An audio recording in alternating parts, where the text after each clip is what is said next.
Good afternoon, good evening, good morning. Can I be heard? Hello? Can I be heard? Barrows, you can, Barrows, I can hear you. Should we start now? Let's have 2 minutes to wait for Barrows. Olo, please. I'm trying to get hold of him. Okay.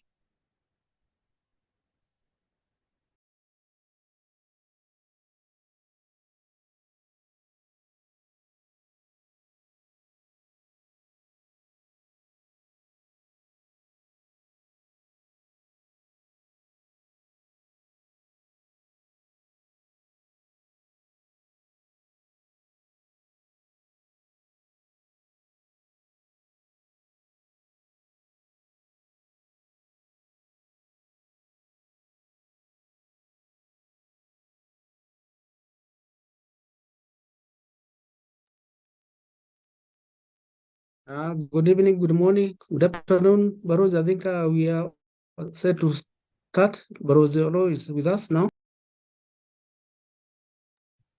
Okay, thank you very much. Dear colleagues, dear diasporians, dear Kenyans, wherever you may be, please allow me to extend warm greetings for our Principal Secretary, Madam Roslyn Jogu. She would have wished to be with us, but due to other unforeseen circumstances, she is unable to be with us. Kindly, I request you excuse me because I'm on a moving vehicle and it's at night, so I cannot have my video on. I had other pressing matters to attend to, but I could not miss this meeting. So thank you very much for taking time to come and be with us. And we welcome you as we are reviewing and as we are looking at our at our diaspora policy, to have a policy that speaks to what the diaspora needs, that speaks to the diaspora welfare, that speaks to the well-being of the diaspora. Allow me to also extend my warmest appreciation to colleagues in the State Department who've worked very hard towards making sure that we have a draft document which we can look at as we are looking at today. Ladies and gentlemen, in the brief span of a year since our establishment, the State Department for Diaspora Affairs has witnessed significant milestones and challenges alike. What started as a department in the Ministry of Foreign Affairs then has blossomed to a fully fledged and vibrant State Department. I acknowledge the hard work, the sweat, the tears, and efforts made by our Principal Secretary, Roslyn Jogu, and the entire team whose shoulders we stand on today. The State Department was created with a vision to effectively serve Kenyans in the diaspora, ensuring their safety, well-being, and connectivity to our motherland. It is the new normal in the world for governments to support their diaspora in structured approaches. That is why in countries like the Philippines, Ireland, India, and Israel, there are agencies and statutory bodies mandated to look into the welfare of the diaspora. Kenya is not being left behind and is following suit to ensure its diaspora issues are addressed. That is why we are here, to review our diaspora policy and develop a policy that speaks to the current realities. Our collective effort resonates with the broader African movement to engage and facilitate diaspora affairs. As we enhance our frameworks and policies, we contribute to the growth and well-being of the African diaspora, and by extension, realize an increase in remittances flowing into the continent. When a people's welfare is taken care of, they're able to think about investments and partnerships. Allow me to speak to some achievements that we have heard in the 1 year that the State Department has been operational. We have definitely seen a notable increase in remittances. That we cannot deny. Diaspora is now the highest foreign exchange earner in the country. This has led to the question, how can we serve the diaspora better? Some interventions to secure the well-being of our diaspora include the initiatives in evacuation and repatriation, which have particularly noteworthy been successfully navigated through complex operations to bring over 1,352 of our people back home from areas of distress. The recent crisis in Israel and, of course, earlier in the Sudan put our resolve to the test, and I am proud to say that SDDA has risen to the occasion, reflecting the very essence of our core mandate. We have just finalized phase 3 of the mobile consular services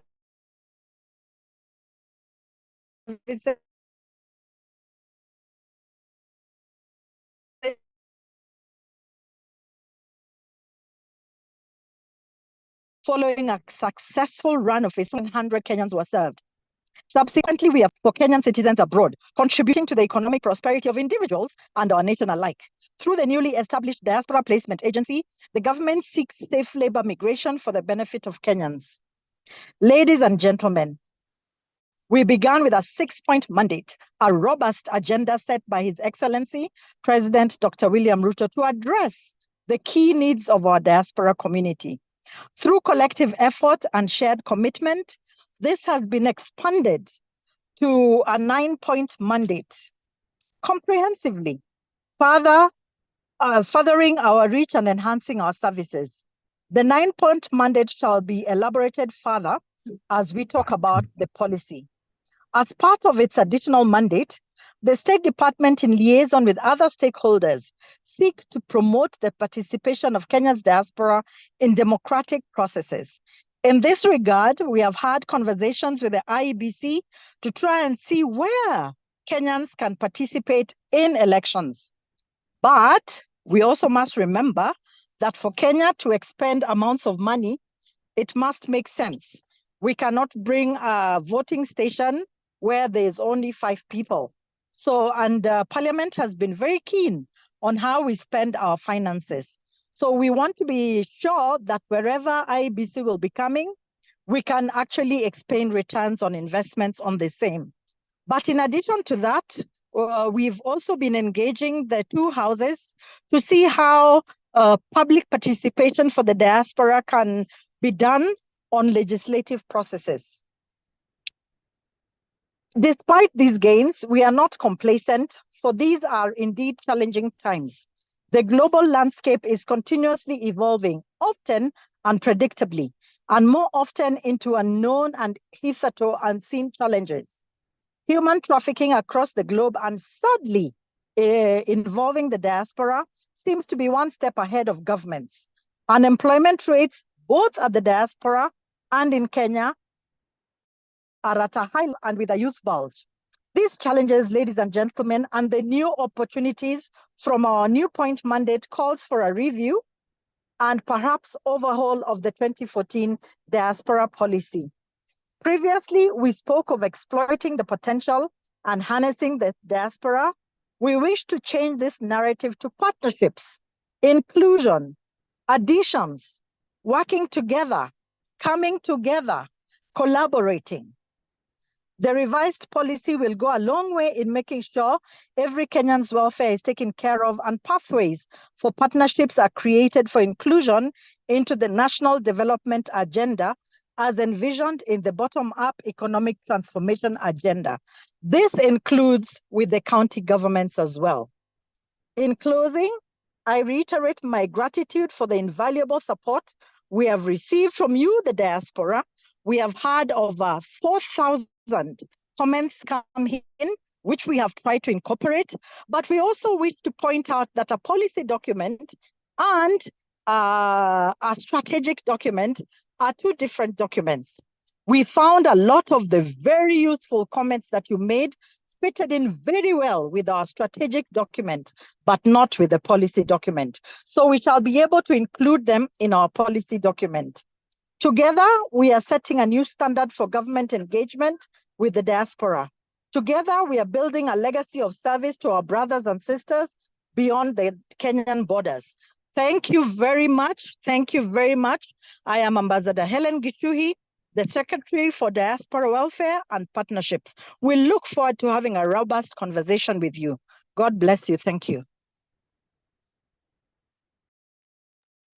Thank you very much, Barozi Helen, for those opening remarks.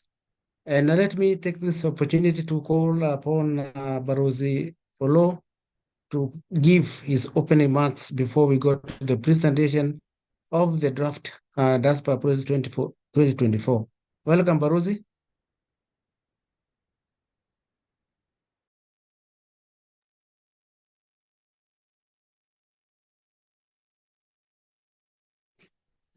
Yes, thank you so much, Director Maura, and let me also take this opportunity to thank everybody, thank my colleague, Ambassador Helen, who has just given us the introductory remarks, and to say how excited I am for this fourth series in this diaspora and validation exercise.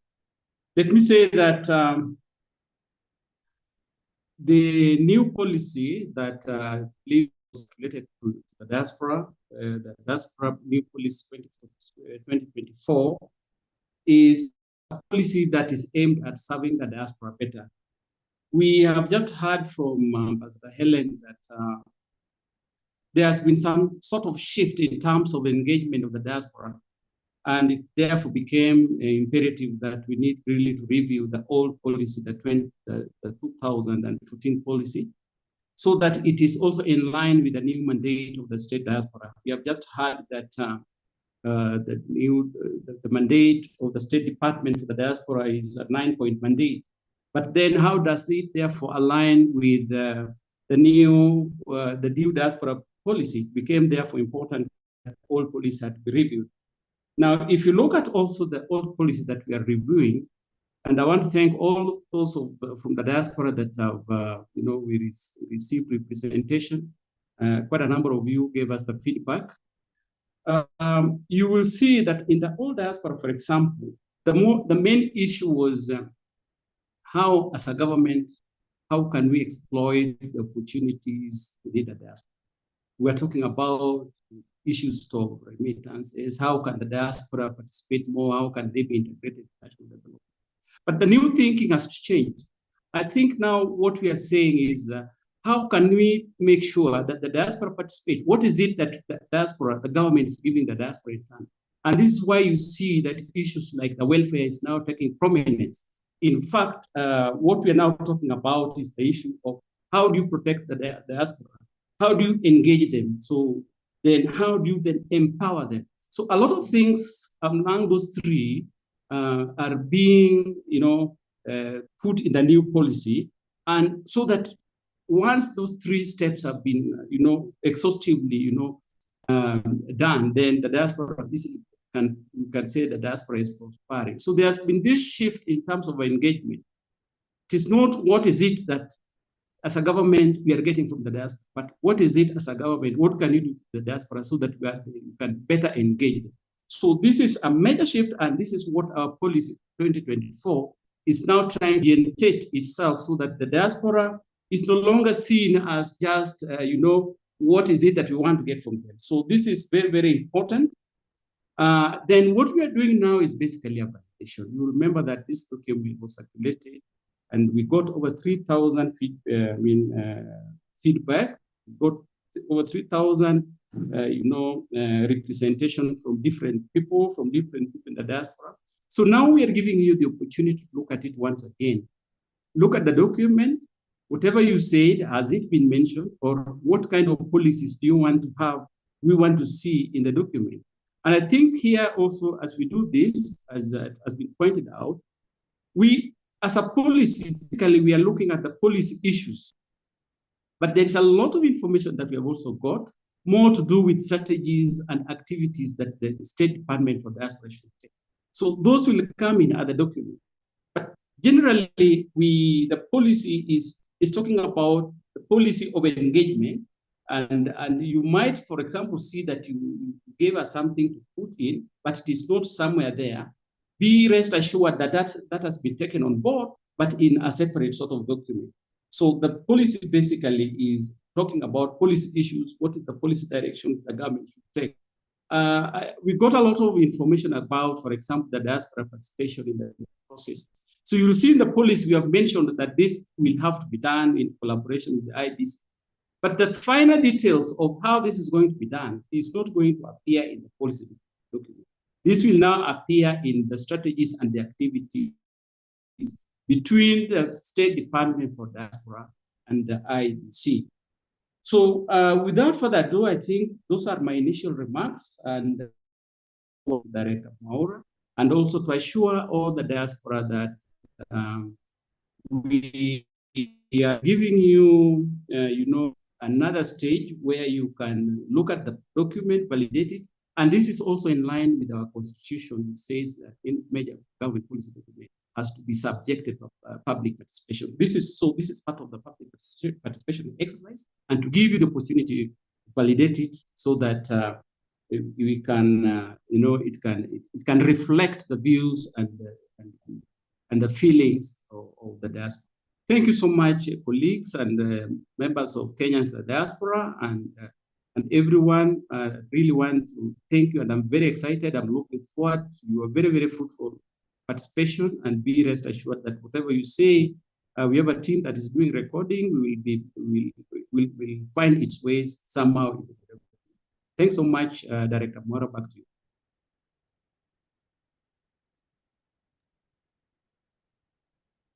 Thank you very much, Barozi Olo. And my name is Maura Daniel. I'm Director of Planning in the State Department. And before I proceed, let me recognize the presence of some technical officers from our State Department. We have Director Emma in charge of welfare. We have Deputy Director Irene Karadi, skills. We have Patricia Mukiri, Ann Nyambura, and other economists. My dear diaspora, this is the second round of webinar that we are holding. Last week we had 3 webinars. This was on Wednesday, Thursday, and Friday. And due to public demand that most people could not have attended during those weekdays, there was suggestion and request that we have a webinar on a Saturday. And that's why today we agree that we shall have this webinar for those people who are working so that they can join us. It is for that purpose that we have this webinar. The way the 2 Barozi have said, we are here to validate what you gave us and to add more inputs to the document before it is taken to other authorities. Without much ado, let me call upon Mr. Maundu to take us through the document. Thank you and welcome.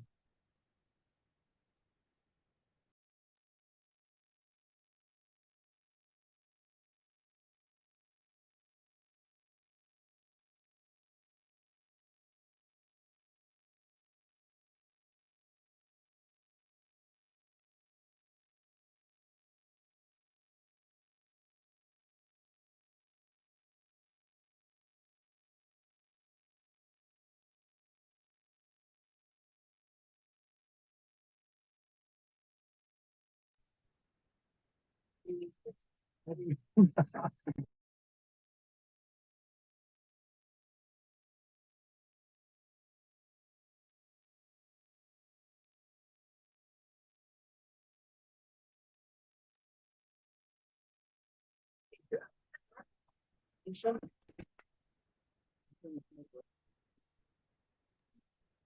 think, Mr. Maundu, I think you are Sorry, not we can't hear audible you, enough. Mr. Maundu.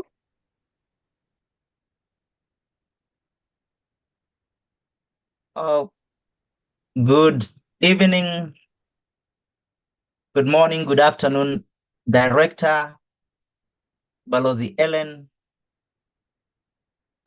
distinguished Kenyans Mr. Maundu, you're very in faint. the diaspora. You might I have to am not move closer apparently to your able to gadget. hear what is happening, but I hope that you can hear me. Then I would be able to continue to make the presentation. Am I audible?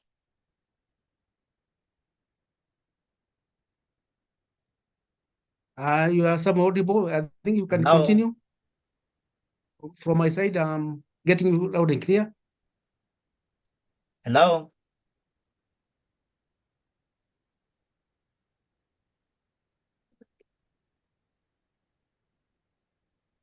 Can I be heard? Yes, we are hearing you, Mr. Joseph, Maundu. unanisikia? Tunakusikia, endelea. All right, thank you so much. Proceed. So, sorry for that challenge.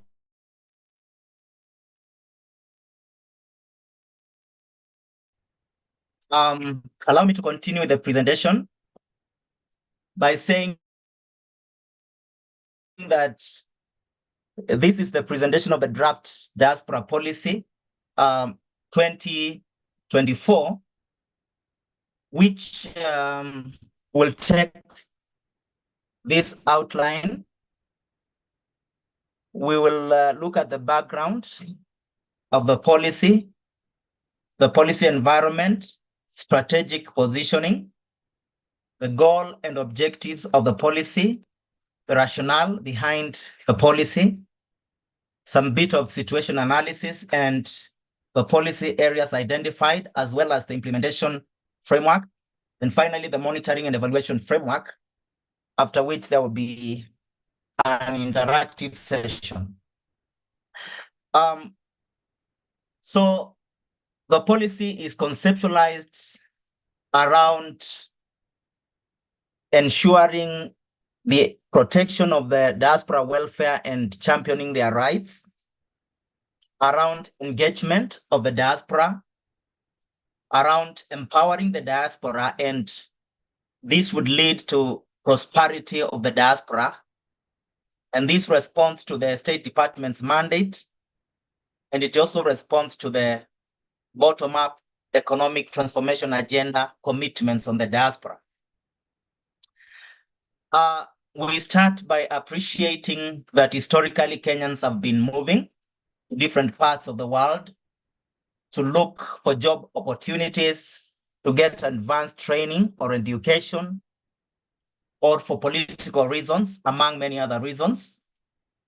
And that many countries globally have put the diaspora at the center of their foreign policies. And we also acknowledge the fact that the diaspora is a catalyst of socioeconomic development in countries of origin where they come from, but also in the countries where they live and work. And for these policies purposes, we are adopting this definition that the diaspora represents people or persons of Kenyan origin, and also Kenyans holding a Kenyan passport and or are having dual citizenship and reside outside the country. But there are other definitions like by the IOM and the African Union that are also considered in the policy document. The policy environment that underpins the Diaspora Policy 2024 is that we are looking at the international front, the regional front or continental front, but we're also looking at Kenyan policy and legal frameworks that inform the diaspora policy. At the global stage, we considered the Global Compact on Migration And we were also informed by the United Nations 2030 Agenda for Sustainable Development. Then at the continental and regional level, the African Agenda 2063 and the ESC Vision 2050. Then at the national front, the Constitution of Kenya 2010 and the Kenya Vision 2030, the bottom-up economic transformation agenda, and various policies and legislation. To strategic positioning, we stand on a point whereby we appreciate that the Kenya Vision 2030, as early as 2008, recognized the diaspora as a critical constituency in achieving Kenya's socioeconomic transformation.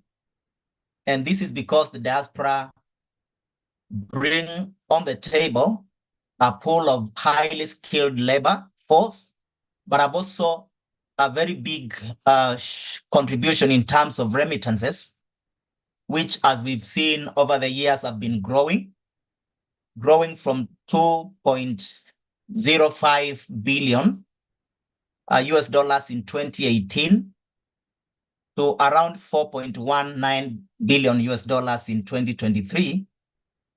And therefore, the government cannot by any way ignore the diaspora in its planning for national development. And therefore, we have to ensure that we plan for the secure mobility of our people. And of course, also ensure that wherever they are, they prosper and they are protected. So the policy establishes a framework for safeguarding the interests of Kenyans abroad and also ensures the inclusion of the Kenyan diaspora in nation building. Looking at the goal and objectives of the policy, which resonate with the conceptual framework, is that the goal is to protect, engage, empower, and prosper the diaspora. And the objectives are to protect the rights and promote the welfare and interest of Kenyans abroad, then strengthen partnership and collaboration with the Kenyan diaspora. The other objective is to facilitate diaspora savings, investments, remittances, and technology transfer. And fourth, to facilitate placement of Kenyans in international jobs market. The rationale behind the Diaspora Policy 2024 is that we acknowledge, as I said earlier on, that Kenyans have been moving over the years. And in the recent times, we've seen an exponential increase in the number of Kenyans that are in the diaspora. Then we also appreciate the fact that the growth has come with some major opportunities, but also brought about some welfare issues and challenges that the government needs to take into consideration. We also acknowledge that the diaspora is an integral part of Kenya and that they are also part of the social fabric of the country. And therefore, the government has an obligation to engage the Kenyan diaspora in a more constructive and productive manner. And for this reason, the policy therefore comes in to bridge the existing gap by providing the necessary framework to ensure the protection of Kenyans abroad, but also entrench parameters that will help in mainstreaming the diaspora into national development process. On the situation analysis, we are looking at the study by the UN that was released in 2020, which showed that about 21.4% of all residents of the Oceania are international migrants, while 15.7% of the North American population also constitutes migrants. 11.6% in Europe. And as you look at other regions, Latin America and the Caribbean, 2.3%, Africa at around 1.9%, and Asia alone standing at 1.8%. Then it is also clear from this study that Europe and Asia were home to most international migrants in 2020. Again, continuation of the situation analysis. We also acknowledge that the United States has more international migrants than any other country. When you look at countries, diaspora or migrants per country, and that in 2020, international migrants accounted for at least half the population of about 5 Middle East and East countries. Just to show you the importance of the diaspora in different regions and countries of the world. As far as source countries, India remains the top origin for countries, for migrants worldwide, having 17.9 million international migrants by 2020, and therefore becoming the top country, the top source country. In terms of remittances, as I said earlier on, remittances in Kenya have been growing over the years, but also globally, there has been an increase in remittances. But then the period 2019 to 2020 saw a significant decrease in remittances. Although in Kenya, we did not experience the same. That is during the COVID pandemic year. So, but again, internationally, after 2020, remittances have continued to increase.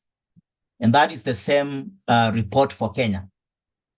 When you look at here at home in Kenya, we are just comparing 2 years, 2022 and 2023.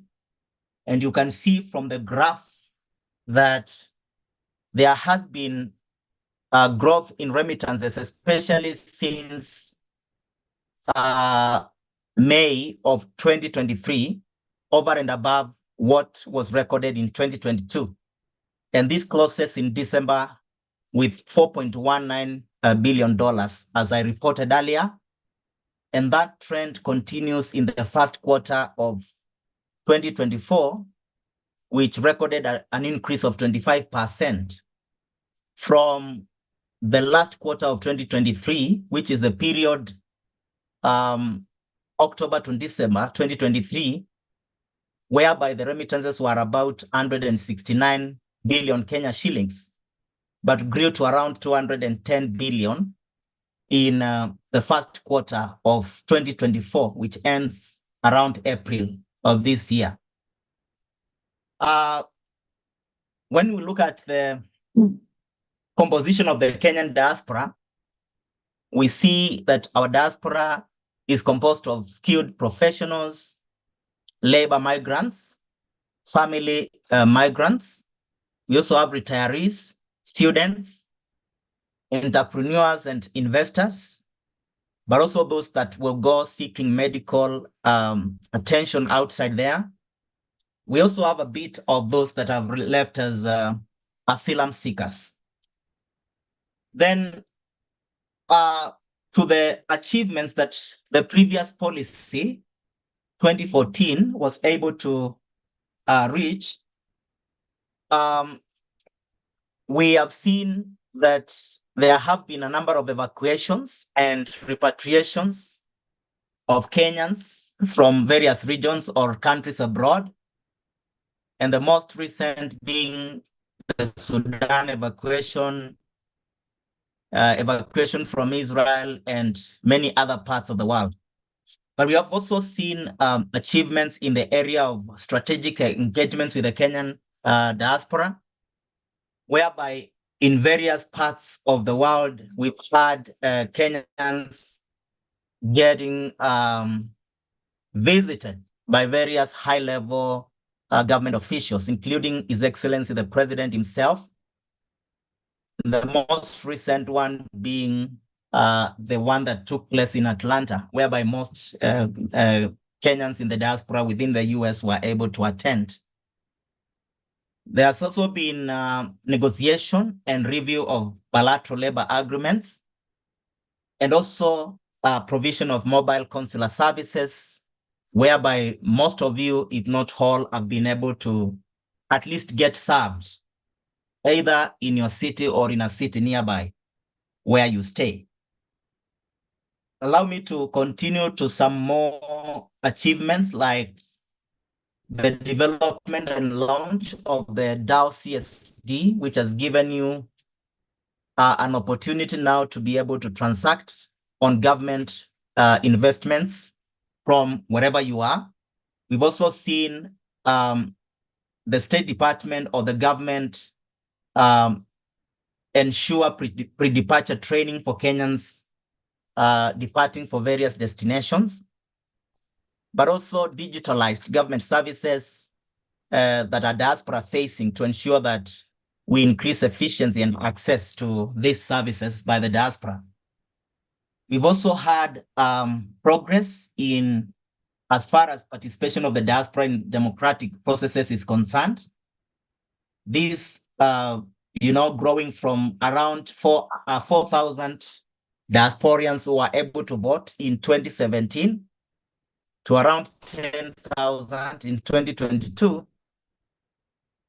And hopefully this number will continue to grow to ensure that there is inclusivity of all Kenyans that are living and working in different parts of the world.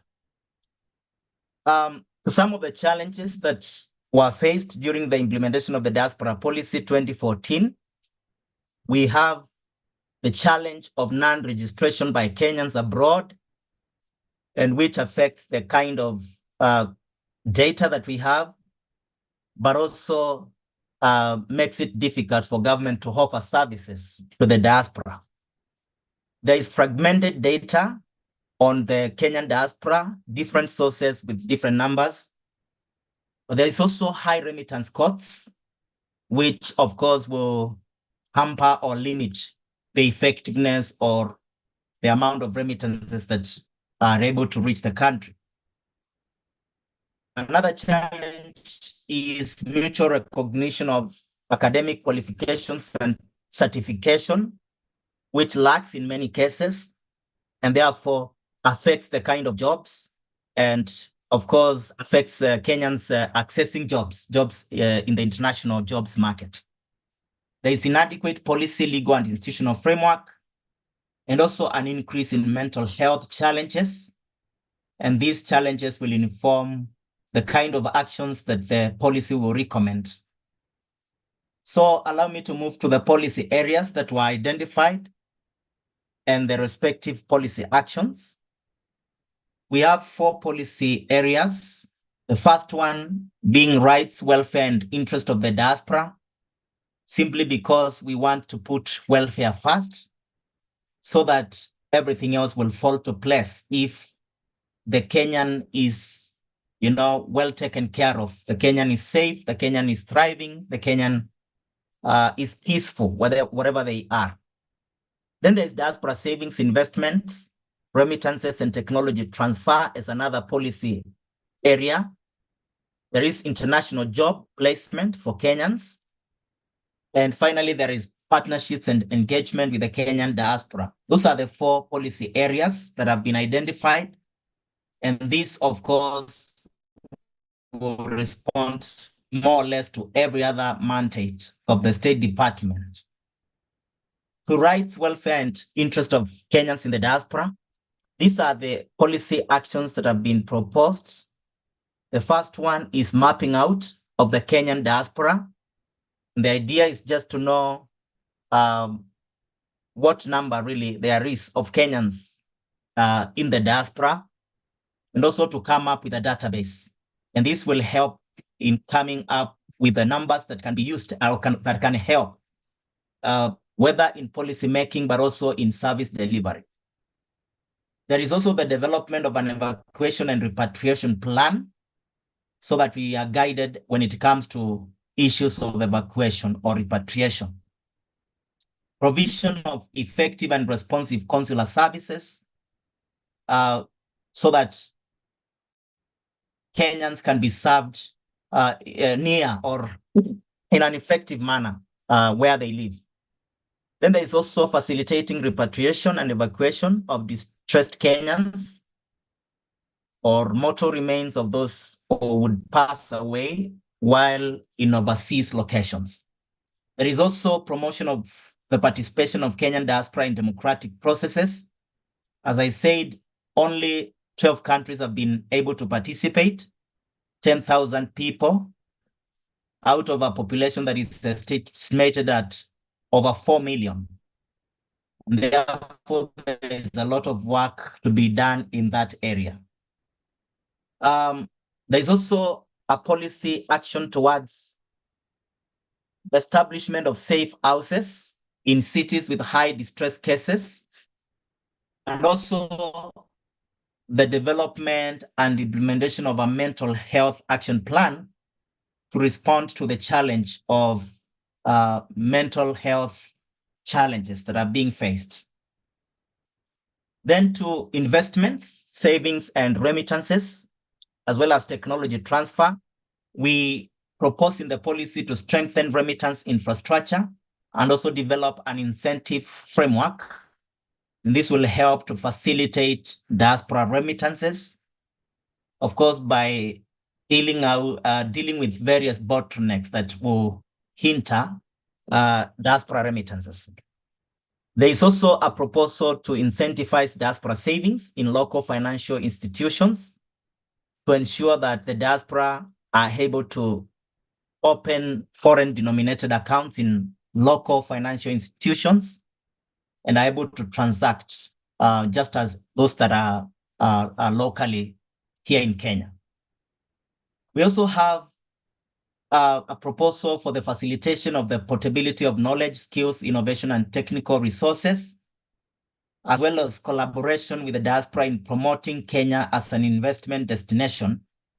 And finally, establishment of new and enhancement of trade and investment channels so that the government can partner with the diaspora and other players to ensure that Kenyan products are able to penetrate various foreign countries wherever Kenyans live. On partnerships and engagement, we have the first policy action as creation of the Diaspora Summit or the Diaspora Council. Discussions are still on to agree on whichever name, whether it's the council, it's the summit. And I believe that in previous sessions, we've had comments on this area. Establishment of a framework for partnership and engagement between the diaspora and county governments, because again, we agree that various investments will happen in a particular county in Kenya, and therefore we need to have a very good working relationship between the diaspora, the national government here, and county governments. There is also strengthening engagements with diaspora associations and also establishing mechanisms for awarding exemplary diaspora initiatives. Some more on partnerships. There is the facilitation of establishment of cultural centers in missions abroad to keep on promoting the Kenyan culture. And also establishment of a framework for collaboration with professional bodies and member organizations. And finally, establishment of a mechanism for collaboration with the business member organizations and the private recruitment associations. On international jobs, the policy seeks to establish and operationalize the Diaspora Placement Agency, which would help to place Kenyans in various opportunities abroad. Establishment of a mechanism for collaboration with the private recruitment associations, because they are a major player in ensuring that Kenyans are placed in various jobs or opportunities abroad. But also development of a diaspora skills, knowledge, and expertise database and facilitation of skills, knowledge, and technology transfer by Kenyans in the diaspora back home.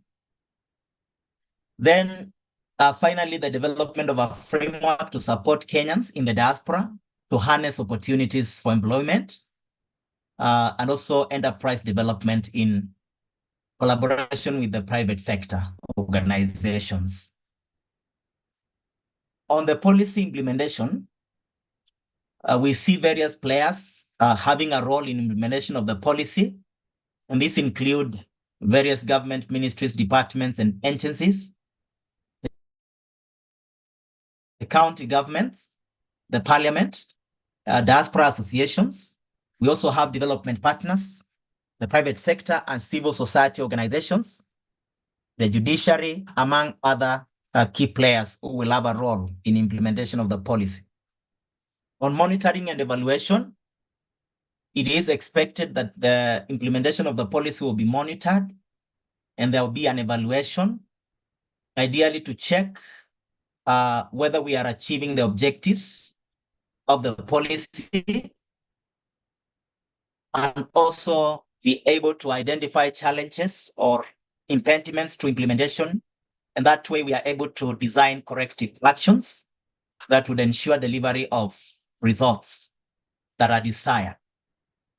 The evaluation of the policy will be able to guide on the review of the policy going forward, see once implementation is started. And then we're also saying that the policy is proposed to be reviewed after 10 years of implementation, but this review can still come at a time when there is need for implementation, not necessarily after the 10 years. Either after 10 years or it could happen anytime when there is need to review the policy.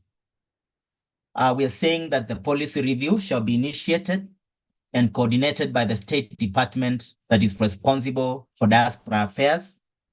That is after the successful evaluation of the policy.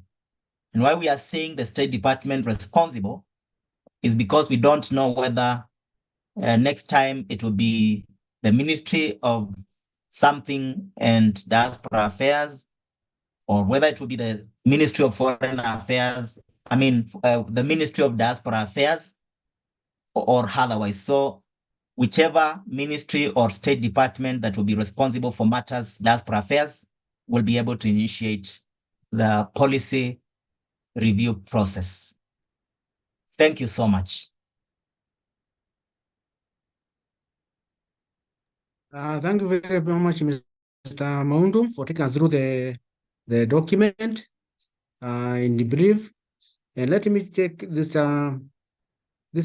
opportunity now to call upon Baroz Heren to moderate the next session for plenary. Baroz Heren, welcome.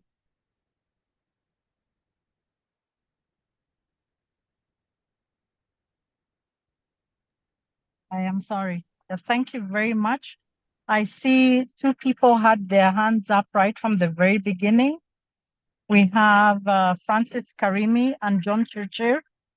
Would you like to? There's Abdullah Al-Jabri. There's David Ochwangi, who has indicated his great displeasure at not having participated in the process, but he is participating now.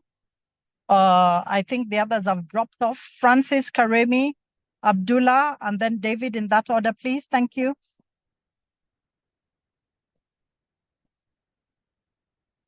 And Barozi Eren, before they start raising their issues, the technical officers present, they should be taking note of the points, then they can try to address them, please.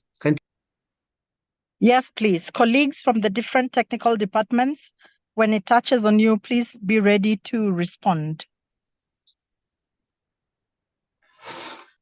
My name is Francis Karimi. I'm a Kenyan based in South Africa. Now, I'm talking on the side of investment. In an organization called Youth in Africa. And these youth in Africa, we are investing with it. So as I raised my request from the chat, that is, we would like to know how we can do partner with foreign affairs so that we can be able to reach out as many countries as possible. As for example, next week on date 15, we are having a conference here in South Africa. And after that, we want to start investing through the Kenyans who are living here in South Africa. On June 24, we are going again in UK. Still, we have the conference there. But when we go to those countries, we don't see Kenyans coming to our conference. That is the reason I'm requesting how we're going to partner, because our organization is global. And the head of the organizations come from Kenya. Thank you.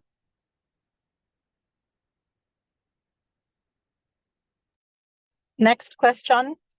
So we take the three and then we take the more others.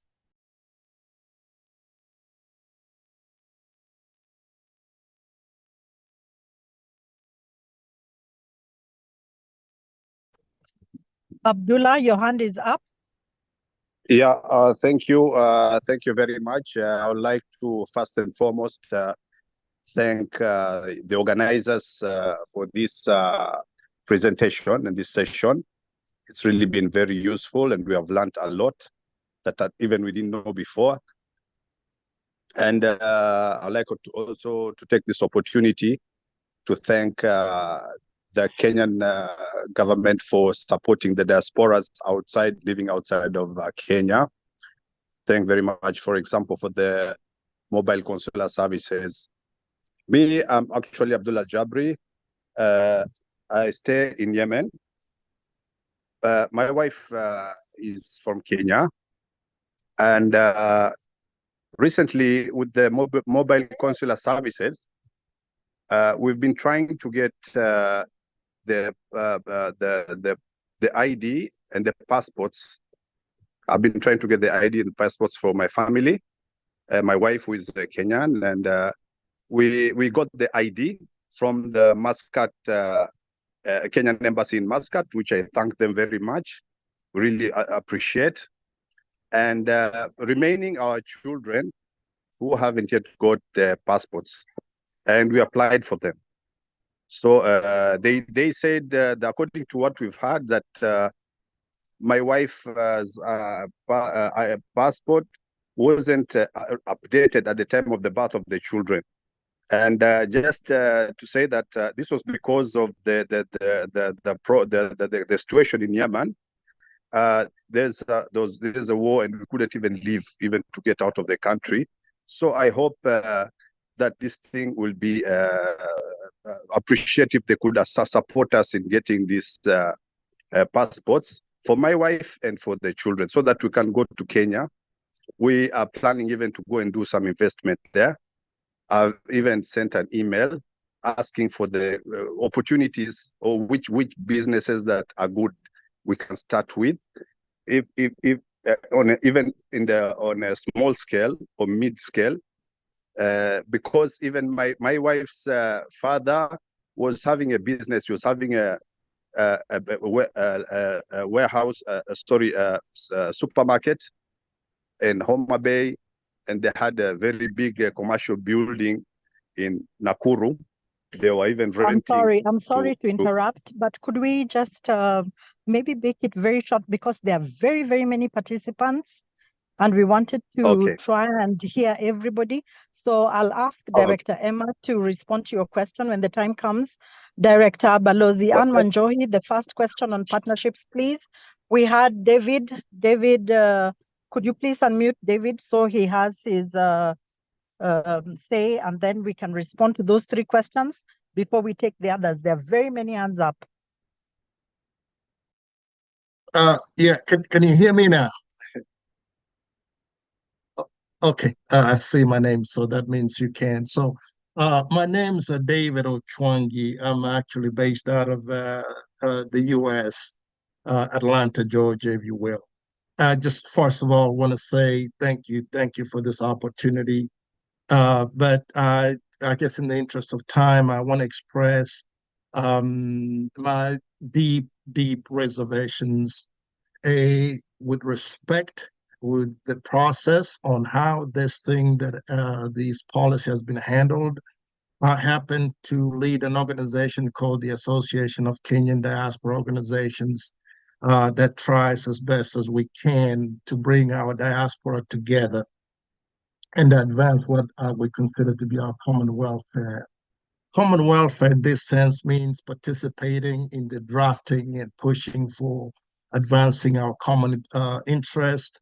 And this diaspora policy has been one of those interests that we've strongly pushed through the previous administrations from the Uhuru, Ruto, and now Ruto. I have to be honest with you and say, as much as we appreciate what is being done, I think it's a better improvement from the last policy that was drafted under Mina Mohammed that was been collecting dust in the shelf, so to speak. But this looks like a much better improvement. That said, we still have not seen any participation or that I'm aware of, and the ambassador have been discussing with you or chatting with you.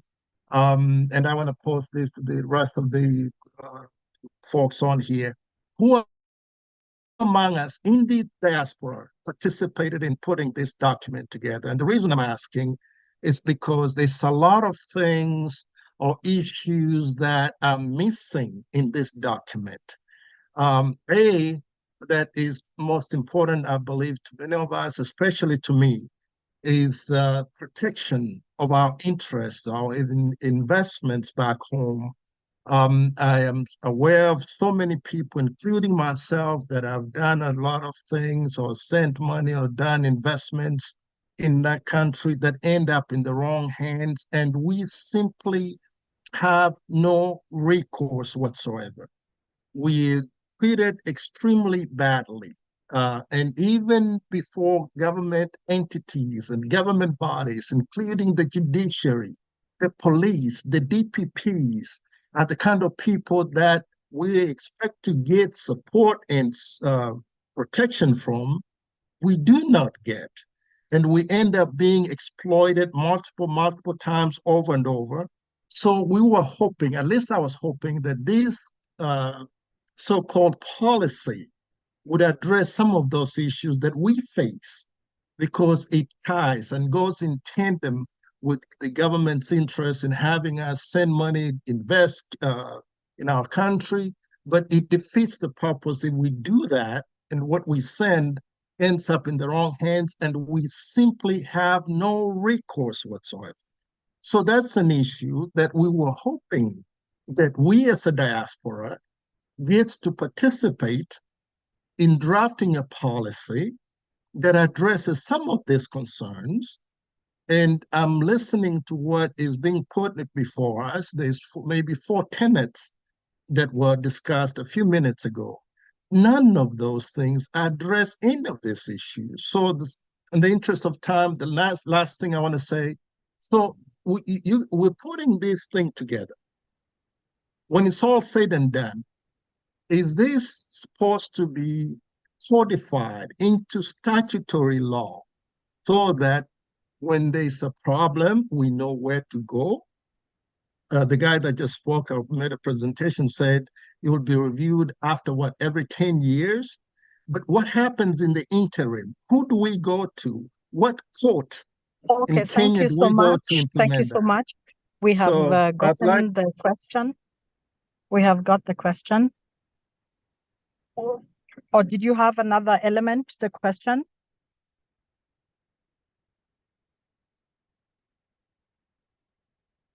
Ambassador Wanjohi, would you want to respond to the question on partnerships?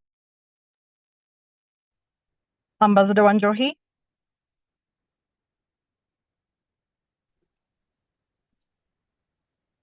Thank you, Ambassador Gishuhi. Can you hear me? Yes, we can. Yes, our brother from South Africa Thank you for your question. Thank you for your willingness to partner with the State Department. In the State Department, we have a division that is referred to liaison and partnerships. And so we have been asking our diasporans to join with us so that we get to open up together trade routes for our products, the coffee, the tea, and so many of our products and services that we could share out and get more people coming in you can be able to showcase what it is that is from Kenya. And so maybe because of the interest of time, you'd take my number and we could see how we can join together and even welcome other people coming you've mentioned that there'll be events coming up in South Africa. So we are willing to partner together and see how we can make it a success. But for sure, the State Department is willing to work with the diasporans to see that we work together. Thank you for now.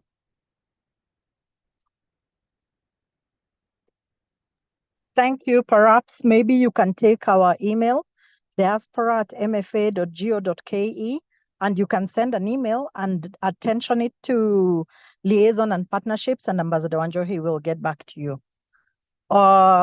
Director Emma, please, on the issue of welfare and passports. Thank you, Balozi, and I would wish to respond to our brother in Yemen. I did not quite get what he meant by that the passport of the wife was not updated, and I would request him to do us an email so that we can be able to follow up with our immigration department on the same. Thank you, Balozi.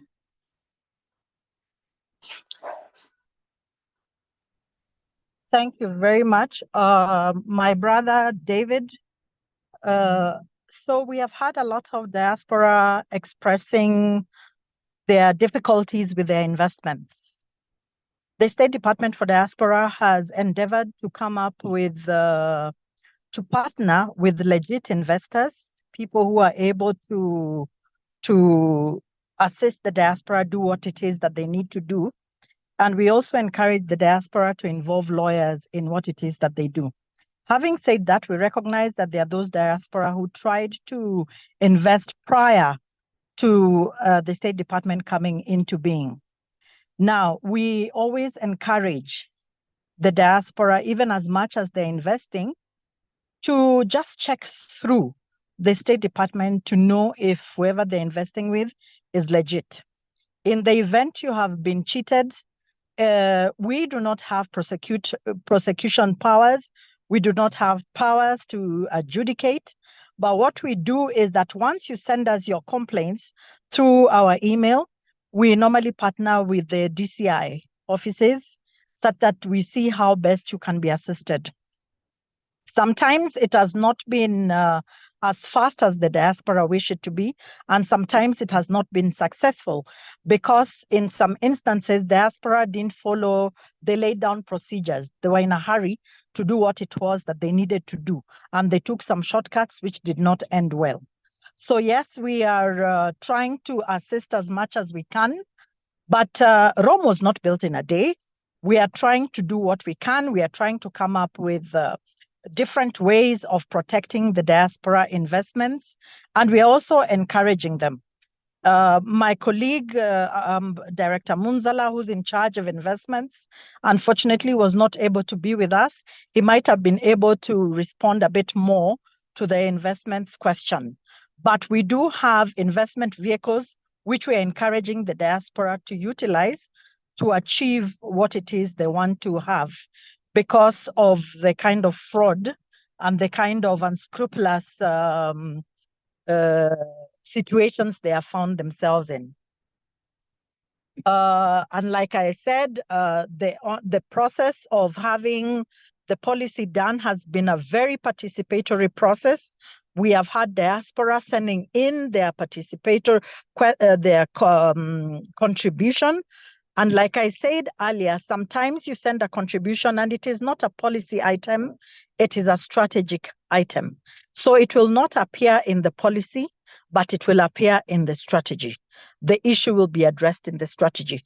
So do not feel like everything you have given us has not been reflected in the policy, because you can imagine 4,000 people giving us their input. We have to cluster in areas which embrace everybody. Subsequently, we have the SAR department, which is savings, investments, and remittances. It looks after the investments and savings and remittances of the diaspora.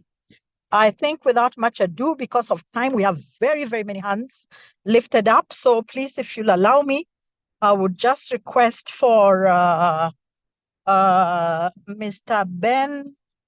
Benson, followed by Harrison Kamau, followed by my dear Luis Mativo. Glad to see you here. And Julia Tombima. There are very many hands. So maybe we can stop with 1, 2, 3, 4. Julia Tombima and Andrew Murioki.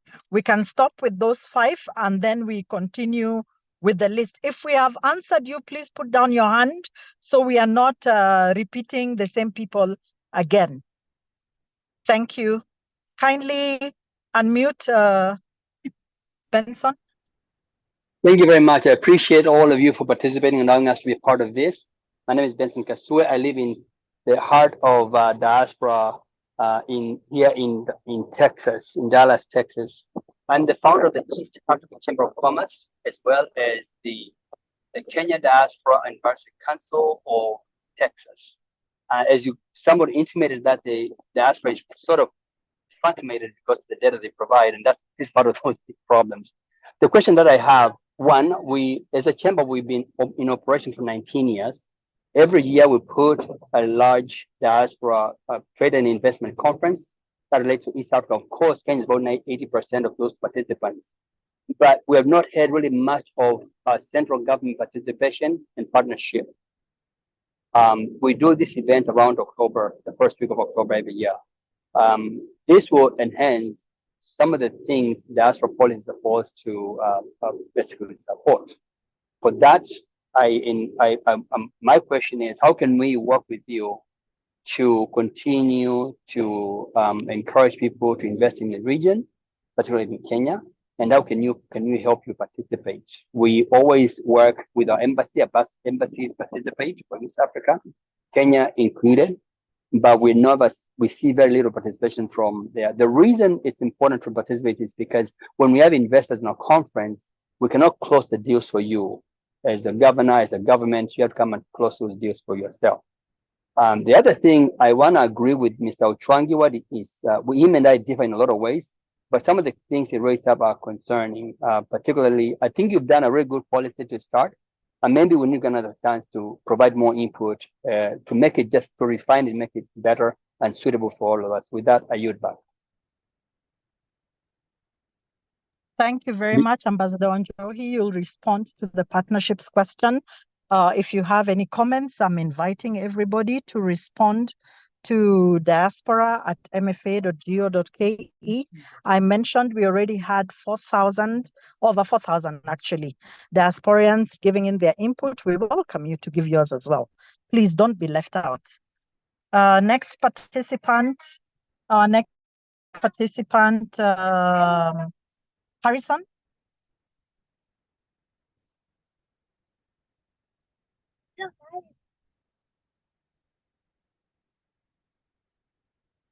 Harrison, we can't hear you. Please unmute.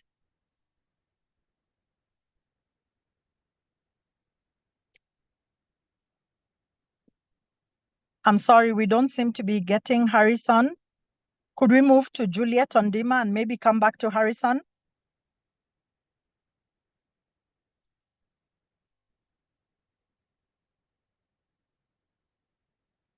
Juliet, please.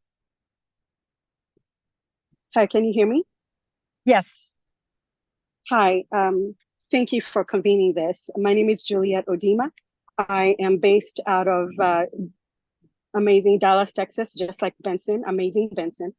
I have some questions, as I mentioned on the chat, that are centered around how some of us who have access and really strong relationships with CEOs, CIOs, and government leaders can help you with the employment needs and investment needs on a longer term basis. I know someone like Benson is very highly connected, people like myself and a few others who would love, I think, if there's a way we can help on a longer term basis, I think it would help us with helping you close some of these deals. I also mentioned, so that's the first question, how do we engage on a longer term basis? Because here's the deal. I have US-based employers and US investors ready to invest in 2 large projects, which will hire the first project 1,000 people from healthcare and IT. That includes doctors, nurses, etc., and IT professionals. For the first project, the other one, 3,300, all for local talent in Kenya. And for the second project, what they're saying is that these US investors don't have all the time in the world, and they have options. They have told me they're looking at other countries, and so I have a sense of urgency to close these deals to help our people. So I think my second question in that regard would be, how do we work together with you to accelerate these projects that require the investors to kind of get kickoffs done within about 3 months? I know that's maybe a broad question, and maybe it might require some separate discussions, but it was great to see you all in DC, and I'm just looking for specific instructions. Director Irene Karari, yeah. You'll please take that question. Director Irene Karari, please take that question on skills transfer and jobs. Harrison, are you back with us?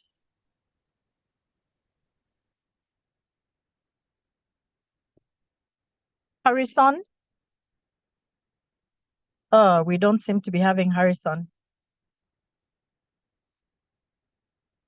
Maybe we move on to Luis Mativo. Can you hear me now? There you are. Yes, we can hear you now. Harrison? Yes. Yes, my name is Harrison Kamau. And I would like to thank the Diaspora for opening up the office here in Nairobi when we have distress calls.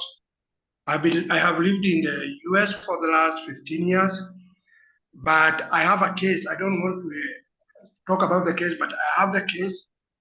I went and met Ambassador Rosalind. She was very helpful. She gave me her shoulders to cry on, and she promised me to take some action. And later, my son had to flee. We haven't heard anything.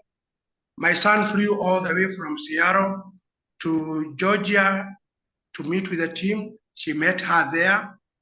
She told me about my case. She says she can remember it. She gave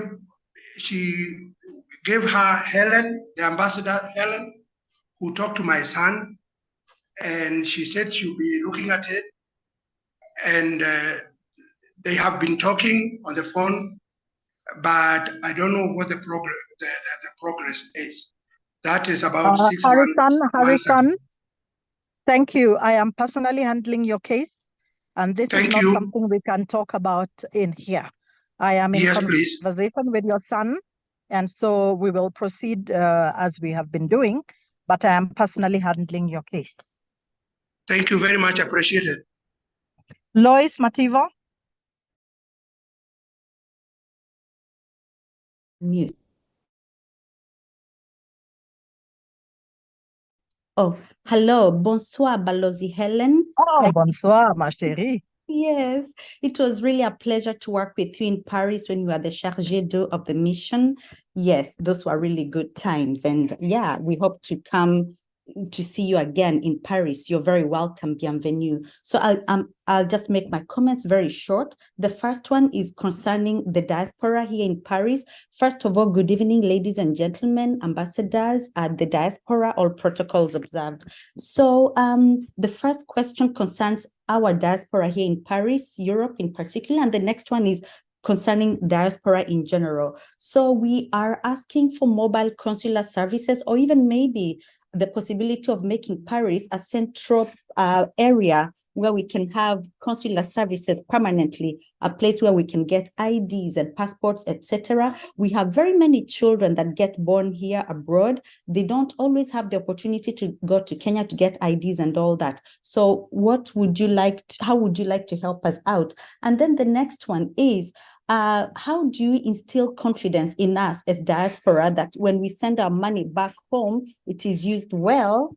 It is used well. Maybe if health, education, etc., basic services can be improved, it would help us even invest more in treasury bonds, in buying land, etc. So thank you so much. I'm multitasking over here, but thank you for having listened to me. Asante. Thank you, Director Emma. You'll please take that question. Andrew Morioki. And then we do the answers, then we come back again. Thank you so much. Can you hear me? Yes. Awesome. My name is Mariyuki Andrew. I am based out of Atlanta, Georgia. I'm the founder of a company called Barbar Games. It's an acronym for Bringing Atlanta's Resources to Bridge African Hubs. My question is, one, I am a Silicon Valley startup. I graduated in 2 weeks. My goal is to bring Kenyans and youth to the Esports Olympics and World Cup. If you didn't know that this year, the prize pool is at $60 million.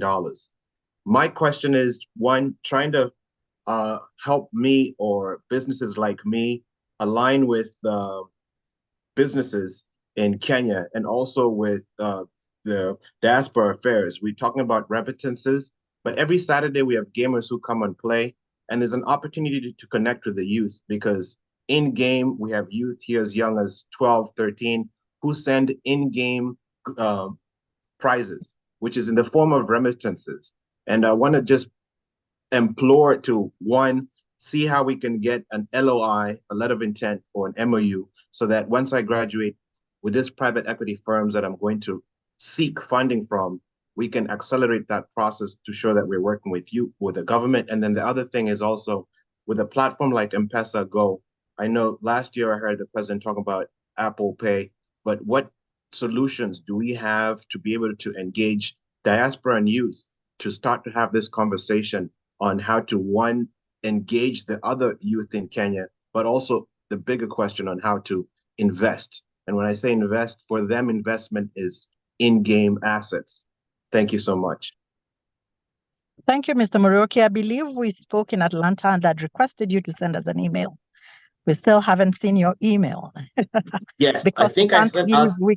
We cannot give a letter of intent without having any information. Part of what you're asking for touches on the Ministry of Sports, Youth and something. So we have to be able to get something to start us off. We cannot respond without you sending us something. We've been waiting for you to send us something. I do recall we spoke about this. It would be helpful if you sent us something to start us off, because we can't start from a conversation on a webinar. It has to be something formal. So please send us something formal. Colleagues, those of you who are taking notes, we can start with Balozi Wanjohi, and then Director Emma, and then Director Irene Karari. Thank you very much. There was a brother who talked.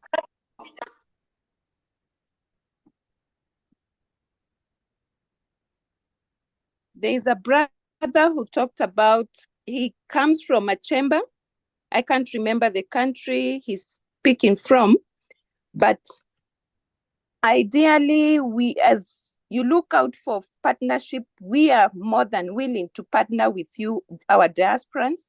So first thing first is to send us an invitation. Officially send the invitation, and then we'll be able to partner and we'll see the details. And I think that's what I have said. We've shared our email. So that would be our starting point. Thank you very much.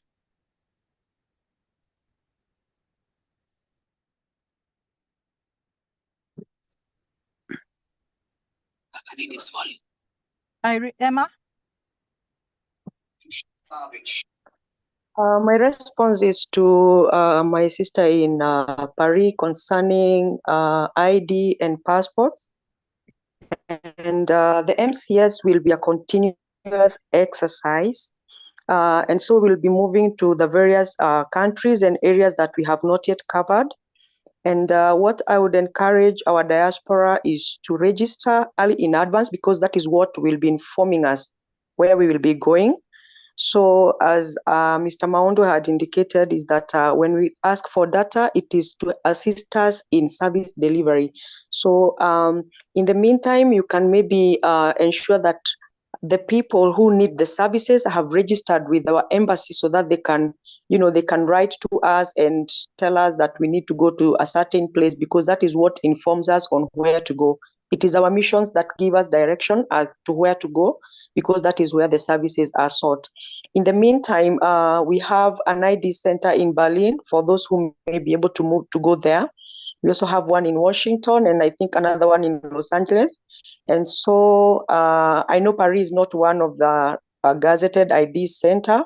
So in the meantime, before we can roll out the next phase, if anyone is able to go to Berlin, you can go there, or you wait for the next maybe rollout of the MCS. I think that is my response to my sister in Paris, but the MCS will be a continuous exercise. It's not a one-off. Thank you. Madam Irene? Thank you very much, Balozi. The question that was directed to us of jobs was regarding the closing of deals that are still pending. So I don't know, I didn't get whether it's the BLAs that we are discussing. And was this question from London or which country? If you could remind me, Balozi. She was from the US and Texas, to be specific, and she was talking about having organizations which are willing to employ youth, and they have opportunities which, if we don't pick up on, will be taken by other countries. So it's job creation here in Kenya. Okay. Job creation for job opportunities for our Kenyans to go to work in Texas. Yes. Okay. No, work in Kenya. To work in Kenya. I think what I can do, maybe just to understand the more details about this, if she can reach out to me so that we have a more candid discussion, then I think we can take the conversation further and see how fast we can take advantage of the opportunities that are available. If she could get my email or the email of the department, which regards jobs, it's kazimaju@diaspora.go.ke, kazimaju@diaspora.go.ke, and we'll be able to pick up this conversation. I would even love to take a Zoom call or something of the sort, so that we have a deeper conversation and even to understand it more better. So that would be my response for now. Thank you. Asante sana. I think we move on to the next set of questions, if that is okay. We have so many questions. I'm not sure we'll be able to go through all the questions.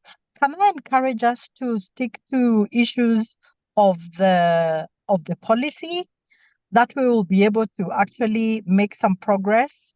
For any other issue, please, you can feel free to send an email.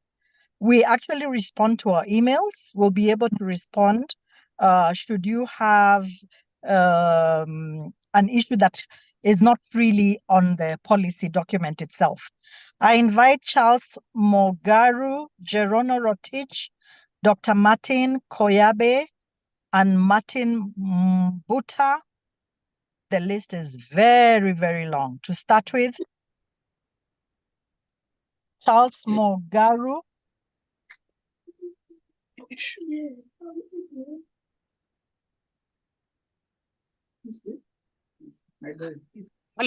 Hello, you can get me?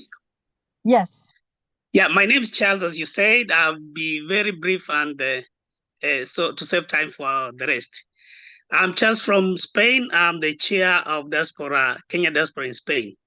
My question is regards to partnership.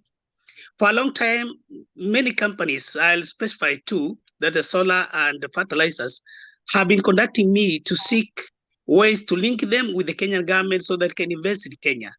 But we don't know the process.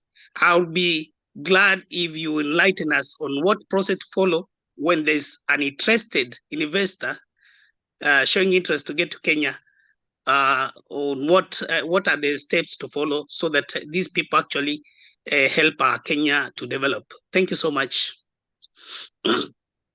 Asante sana, Mr. Maundu, you'll pick that question.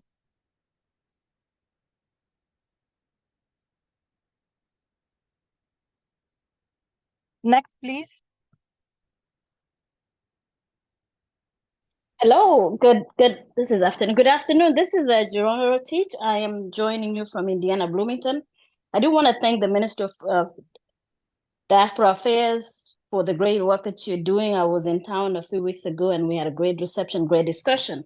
My question is on the students, and I share that. I founded an organization called Kenya Students in Diaspora, and I'm glad to see that that is part of your policies, collaboration with diaspora organizations and the students. We are doing our very best, especially at Indiana. We have offered a lot of full scholarships for students, and we continue to do that to find ways to support our students.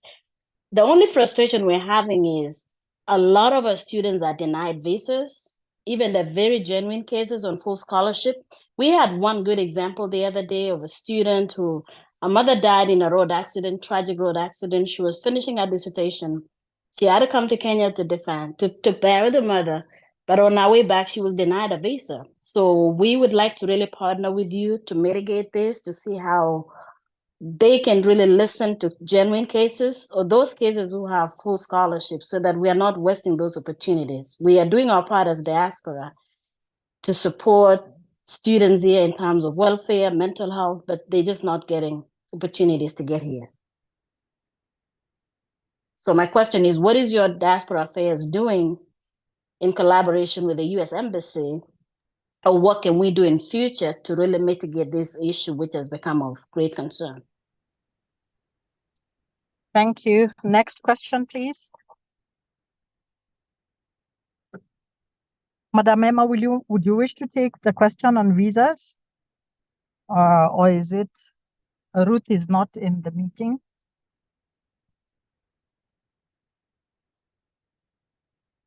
Thank you very much. I don't know whether it's my time to speak. Yes, please. Okay, thank you very much for giving me this opportunity. My name, once again, is Dr. Martin Koyabe.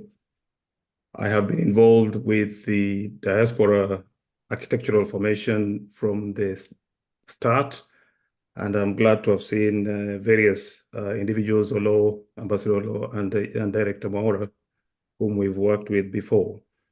I do have a few comments on the policy, but I also have some suggestions on specific areas.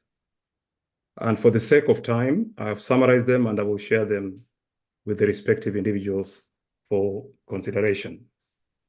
First of all, the policy is definitely progressive. It's aspirational, and it also seeks to improve on the 2014 policy as stated. There are a number of areas that are very encouraging in terms of the direction, but I'd like to point out areas where we need to at least reconsider this particular policy. The first is the commitment to the constitutional amendments that are very key in enabling most of the proposed policy objectives to be achieved optimally. And I will explain as I go along. For example, if you're talking of engaging the diaspora in the development of skills transfer, engaging in the work areas within the country and even outside, then it's important that we address some constitutional restrictions, such as the engagement or the opening up of dual citizens to hold specific positions. That is just one example. The second point where the policy really needs to reconsider is the emphasis on political participation. And I say this very carefully, knowing that we are talking about diaspora voting, etc. But what has happened over the years is that the diaspora has always had the wrong deal in terms of encouraging it to participate in political process. There are areas which are very, very contentious, especially when you look at the IEBC targets of how it can be able to involve the diaspora instead of progressively. It should be able to set specific milestones that the IEBC should do. The second point also is the issue around the budget that the IEBC has, that they've always used as an excuse of not being able to engage the diaspora in an optimal way.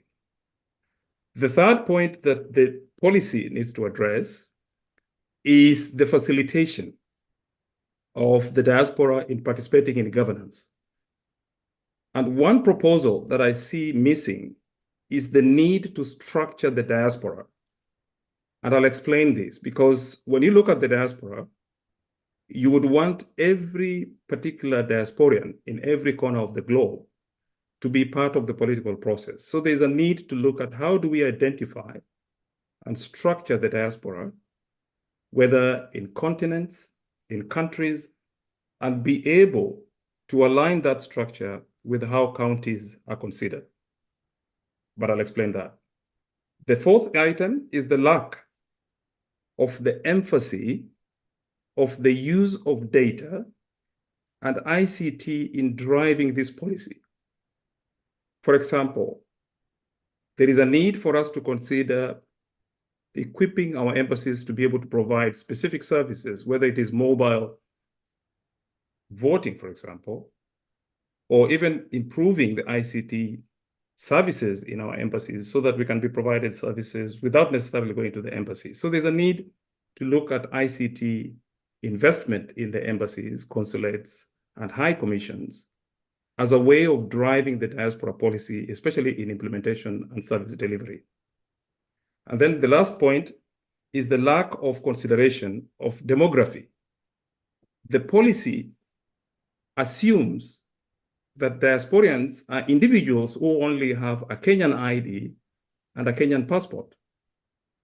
But as somebody said earlier in your presentation, where we are looking at family, migrants, we know that we are dealing with either fourth or fifth generation migrants.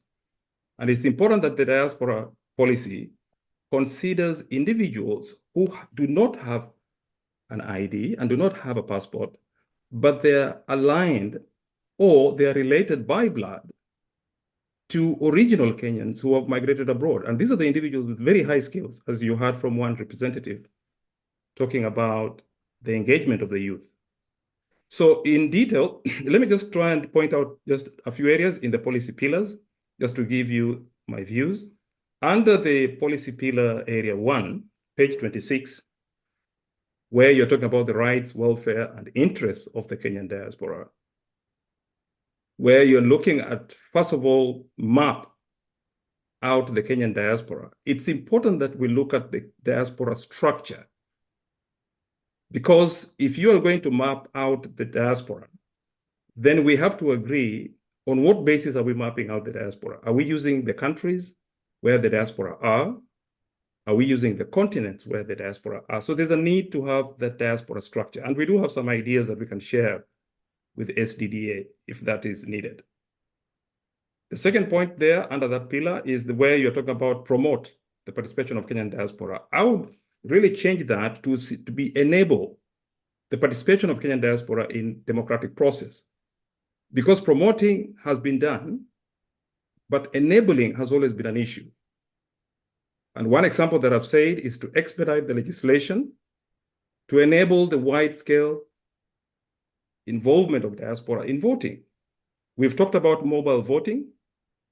We've proposed a technology that actually uses a technology that can actually use mobiles to be able to enable people to vote. So that's something that I think can be looked at. Then the other one is when you talk about establishment of the framework to centralize diaspora database, the centralization of a database is a non-starter without an incentive framework. Let me just repeat. Centralization of a database for diaspora will not succeed unless we address the incentive framework. Why should I give you my data? For what reason will it help me? For how long are you going to keep my data? How safe will that data be? So those are just questions that need to be addressed. Thank you. Perhaps you really have very, very good proposals. Could I kindly let me just request you summarize send us one an point. email? Yes, And then I because can be able it's really gone just on for that long. email. Sorry? We were kindly requesting if you could share on email. Just let me say one point, and then I'll proposals, finish. but we Just might one point. lose out. We might Yeah, lose just out one because point. there are so many. Just one point, and I'll summarize. Thank you. The mobile consular services is one area that I think I want to commend the department that we need to, sort of like increase the services that the mobile consular services could offer. And this could consider the data, as I talked about, and also to be able to give the State Department feedback on a continuous basis on where to provide specific services going forward. Lastly, it's just the issue of what do we do going forward? I think for me, there has to be a point that says, how do we make sure that there's what we call there is a little bit of responsible response in terms of who will be answerable to who, as the previous speaker said. I think it's important to have, whether it's an engagement framework with the diaspora and STDA, to look at an engagement that can allow us to be able to question these issues going forward. Thank you. Thank you very much. I think your questions were so many broad, cross-cutting questions. To be able to do justice to them, we probably will request you send us an email. We will use the email to respond to the questions as concise as you would wish them. But I would request my colleague Ambassador Law to respond very briefly once we have had the last question, because I think the last question in this group was Martin Buta. I think it was Martin Buta followed by Isaac Mutemi. Hello, I hope everyone can hear me. Yes. Yes, my name is Martin Buta. I'll repeat that. I am calling from Muscat. I am the secretary of the Kenyan diaspora here in Oman. And before I even start, I would like to thank you, first of all, for putting this together. And specifically also thank Mr. William Mondu for the excellent presentation. I think the piece was excellent. The points were very well articulated. It was very good. My points goes directly to enrich the diaspora policy on the segment of engagement, diaspora engagement. I think if you look at what we're doing now, the fact that the officials from Nairobi, the Ministry of Foreign Affairs and of course Diaspora Affairs, is asking us to join directly from all over the world for a webinar or Zoom meetings, which have been happening for quite a while, shows that, or it's indicative that there could be a gap that could not be filled by the existing infrastructure, which is the embassies and of course the consulates across the world, and of course the new baby in town, the MCS. So my suggestion is, like, how difficult is it to start up or to set up a call center? Because all Kenyans across the globe are theoretically individuals. We all have issues that we have to deal with or to engage with Nairobi directly, going through the foreign missions or going through our embassies, of course, can be frustrating because of the time it may take to process through the regular bureaucratic processes. So the question therefore is, how do we engage the diaspora of over 4 million people, like you've said, which I believe the figure is a bit higher, with a small office in Nairobi of the diaspora, officers handling all the emails. Like I've sent emails before, they have not been responded to. And I'm sure I'm not the only one. There are very many people who send emails and they are not responded. And that is not to say that it is a failure on your part. No, it is a capacity. I don't think it's possible to respond to every single email coming from the entire population of diaspora globally. So how possible is it to set up a call center which can be manned 24/7? Everyone can call anytime and their issues are addressed directly. So that's my question. And of course, that can also enrich the engagement, diaspora engagement directly in the policy, if possible. Thank you so much. Thank you, Mr. Mbuta. I will take that question on the call centers. Next was Isaac Mutemi, and then we take the questions. Hello, can you hear me? Yes. Thank you very much for this opportunity to speak, and thank you very much for hosting this platform. I appreciate the good work that your department is doing. My name is Isaac Mutemi. I'm joining in from New York at Columbia University. My feedback is just specific to the database and the data-related aspects. I'm happy that Dr. Koyabe, who I've worked with before, has also spoken on the data issue. Maybe a few points just on the data. I think number one is to request that whether this, I don't know whether this is going to in the policy document or in the strategy document, but you can advise in due course. I think one reality that you have to embrace is that the diaspora community has been in existence for decades, whereas the initiative for the ministry to start, getting connected to these communities is only now maybe only about 10 years old. So you have to be very realistic to the challenge that that faces. And so I'm not surprised, for example, to see that you say you have had 4,000 comments, and yet there are many people in the spaces who are saying we haven't had anything about this. So maybe what you need, at least one of the things that you need, is a rethinking about exactly the scope of the challenge that you're facing, because I think no matter how much work you are doing or you think you think you have done, there's always room to do a lot more, because the community in the diaspora is very deep and broad, and you're only catching up to the task now. And the second point I'd like to point out is in terms of the programming. I've looked at the draft policy. You'll also guide me on this, whether this is also supposed to be in this document, but there's no indication of timing. There's no indication of funding.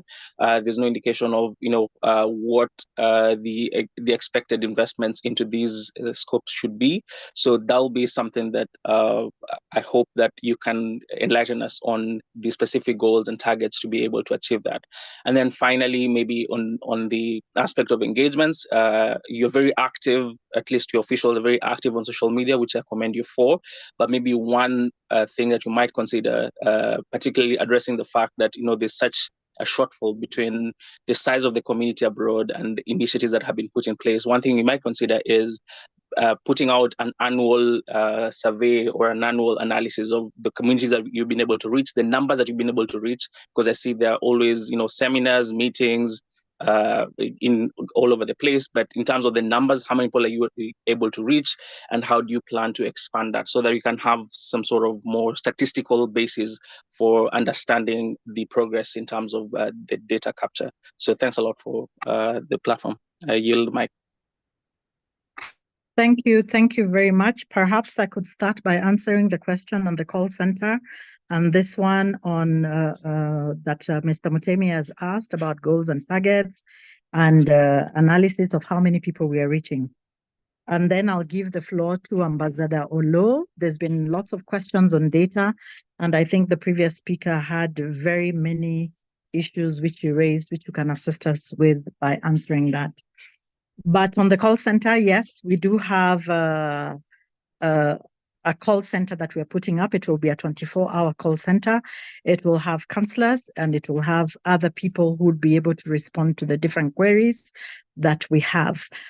We are a little bit late. We had expected the call center to be active by this time, but because of some constraints, we have not been able to. But yes, we do have that plan, and we are hoping that in the next financial year, we'll definitely be able to have the call center up and running. In terms of how many people, our reach might not be as wide And maybe we are doing a lot of things, but our reach is not as wide and not as comprehensive as we would want it to be. This is true.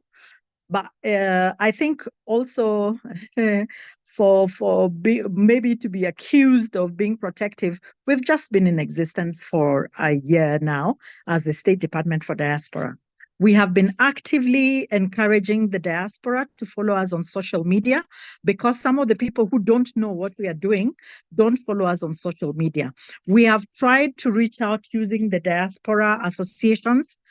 We have tried to reach out using the missions, but we also must acknowledge that we are coming from a background where the diaspora did not trust the missions. The diaspora did not trust the government. And that is the background we are coming from.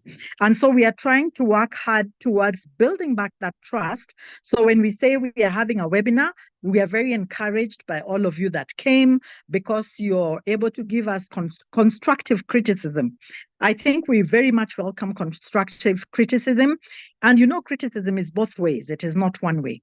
The other thing I wanted to reiterate once again is that some of the issues that have been raised would not be in the policy document. They are strategic issues, and as such, they would be in the strategic document. We have shared with you at the beginning of this webinar, we shared the strategic document, the link to the document. Somebody had requested the link to the presentation, but the presentation is a summary of the policy document, and that we have shared. I hope you have all been able to get a copy of the document. You've all been able to download that document such that you're able to follow through the discussions. And also when you're giving contributions, it is based on what is in the document and not based on what probably you have heard or what you think or what you imagine we should have done or should not have done. So I'll give this chance to, yes, I agree. We should be able to have an annual analysis of how many numbers we have reached. We do have a database, and it's growing slowly, but it is growing, we thank God. It is not stagnant. And when we have events like what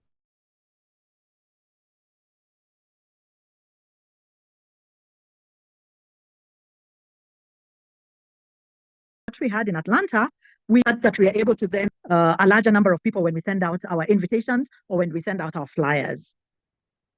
Having said that, please allow me to welcome Ambassador Olo. He is a veteran in these issues, and he may be able to probably respond a little bit better on some of the issues. Before I give room to Director Irene Karari, whose area has been flagged, and made to understand Patricia Mukiri is in the room. She's from Investments and Remittances. She might also be able to give some input. Thank you. Barozi, can I say something before Barozi, please? Yes, sure. Thank you very much, Barozi. First of all, recognize the presence of Ambassador Bishop Dr. Rui and Dr. Martin Koyabe. We started with them far, including coming up with the State Department strategic plan. And I want to state this, that what we are presenting today is a policy.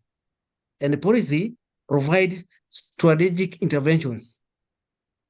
And by next week, we might request to have a webinar, which I'm sure it is on presentation of the draft State Department strategic plan, which have more activities than this. What we are presenting, just these are strategies which are at a higher level than the strategy plan. And next week, for those who will be available, we shall present our strategy plan, which have provide more the lower level activities. I just wanted to mention this, that some of the issues which are coming up are at activity level, but not strategic level. Thank you, Barozi.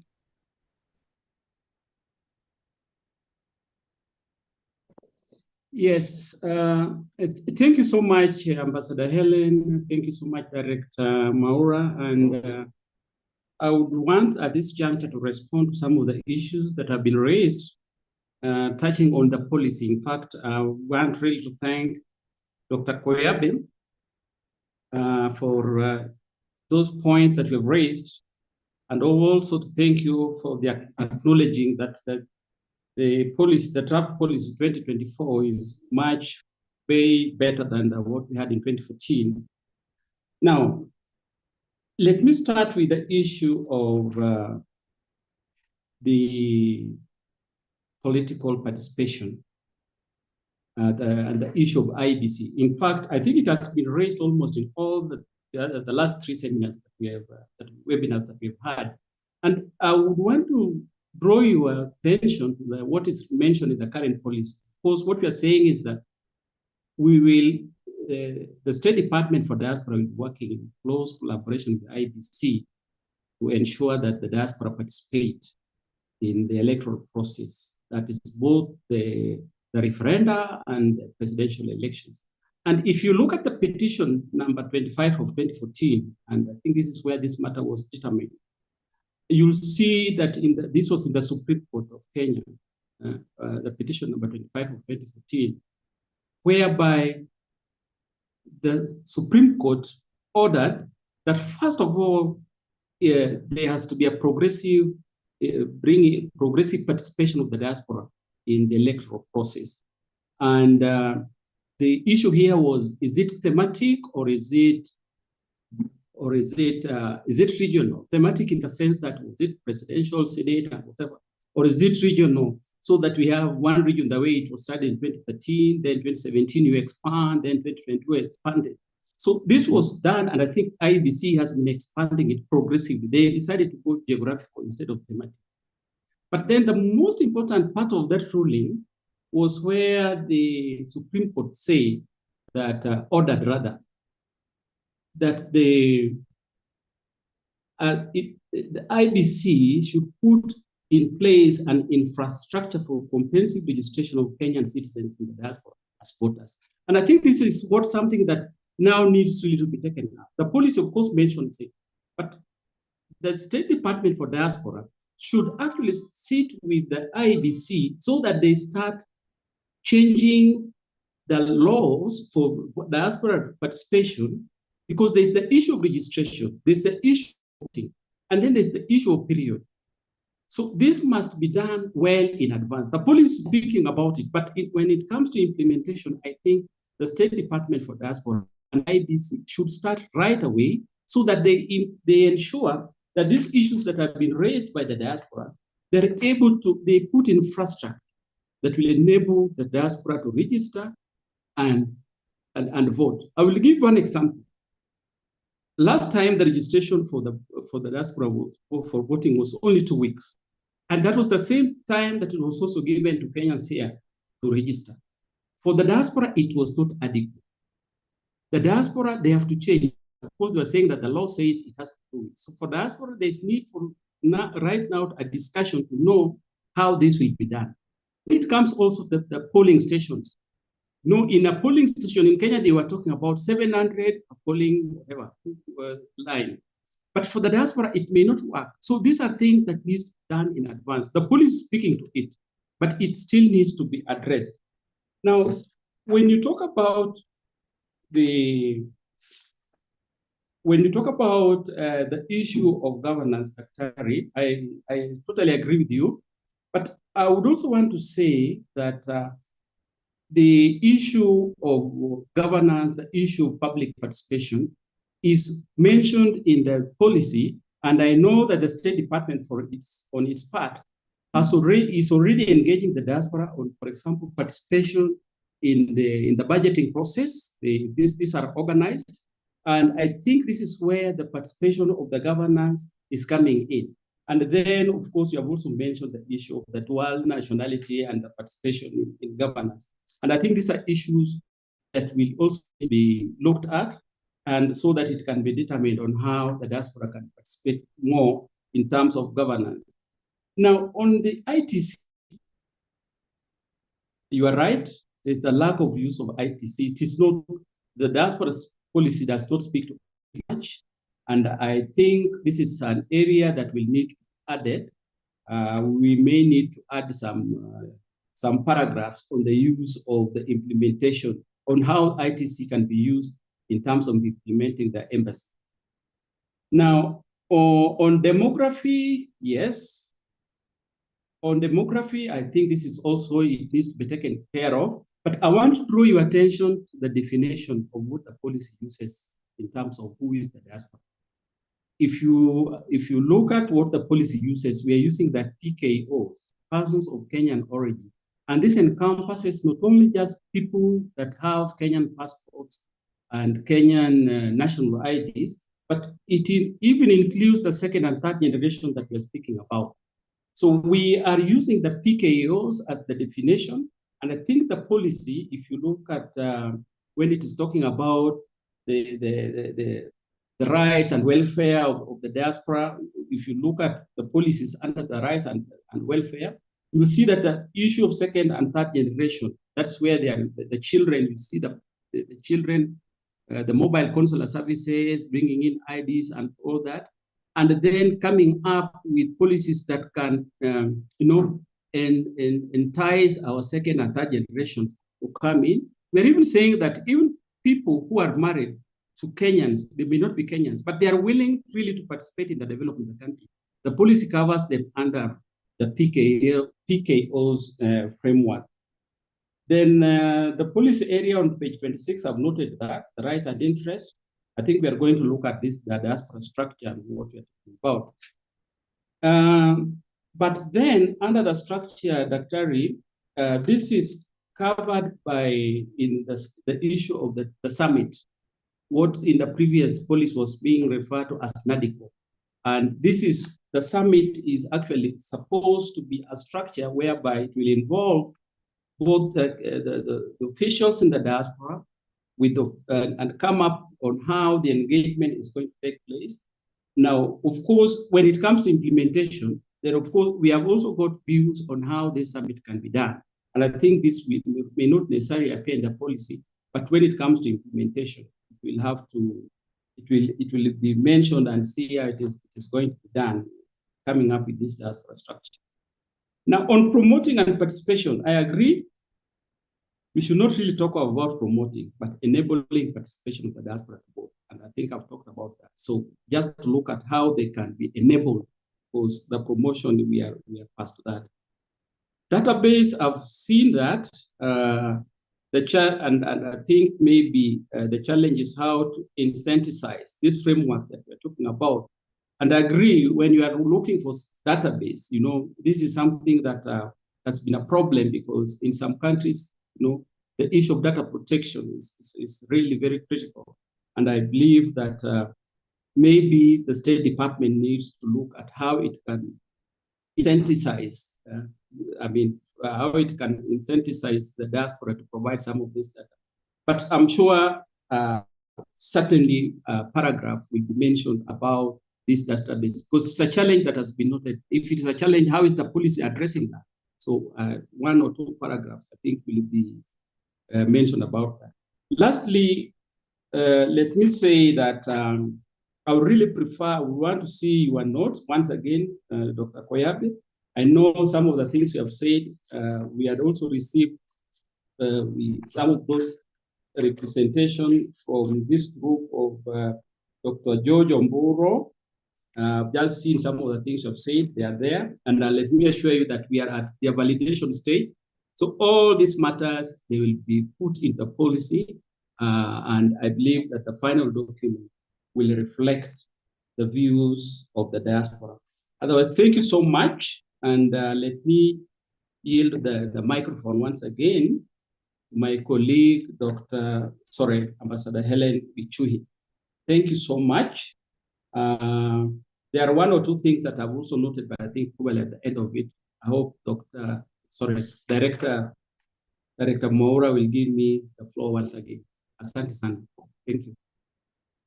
Thank you, Director Irene Karari.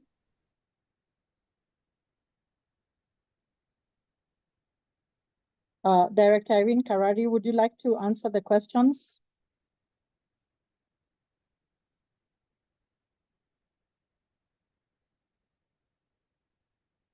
Okay, seems like Director Irene has left. Director Anne Wanjohi, did you have some input?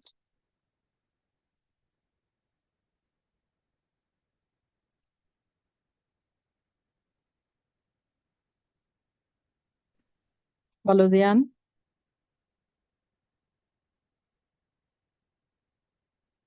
Patricia? Patricia Mukiri? On investments? Balozi, can you hear me? Yes. Okay, thank you for the opportunity. On the issue of investments, I'd probably just like to say that I don't think this has been mentioned, but we do have a diaspora investment strategy, which is underway. It's in the development stage. We have developed a zero draft. And I think, David, the issue that Mr. David Ochwangi that he alluded to on protection of investment for the diaspora, this is a challenge that we noted from the survey that we did send out. I think you've shared the email address where his issue, where he can kindly forward the issue to us. We did a data collection tool, or rather we administered a data collection tool in April, but we would really welcome the input that he has in terms of the issue of investment of protection of investments for the diaspora. I think that's what I can say, unless you would maybe want me to respond to something specific. Thank you. Thank you very much. Maundu, did you have any input?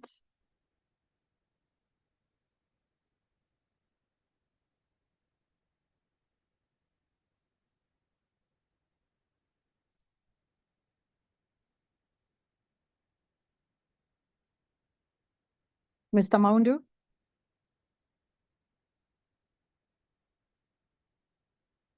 Sorry, Balozi, I think I lost you a bit. Would you kindly repeat?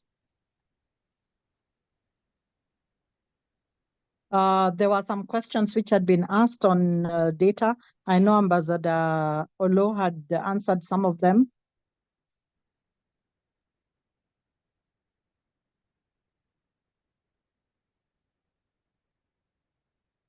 Okay, so Maurice Ndola is asking effective service delivery.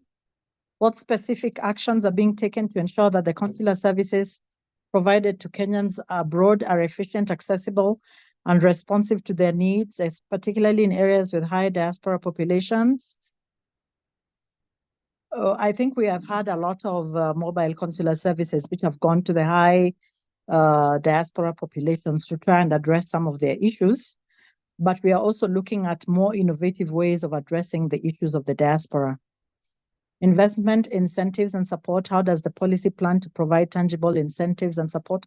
This is part of the strategy, really, not really part of the policy that we're talking about. Like Patricia mentioned, there is the investments policy that they're coming up with, and maybe it's in the nascent stage. Perhaps that is where a lot of our contribution would go. Mental health and welfare, what measures are being implemented?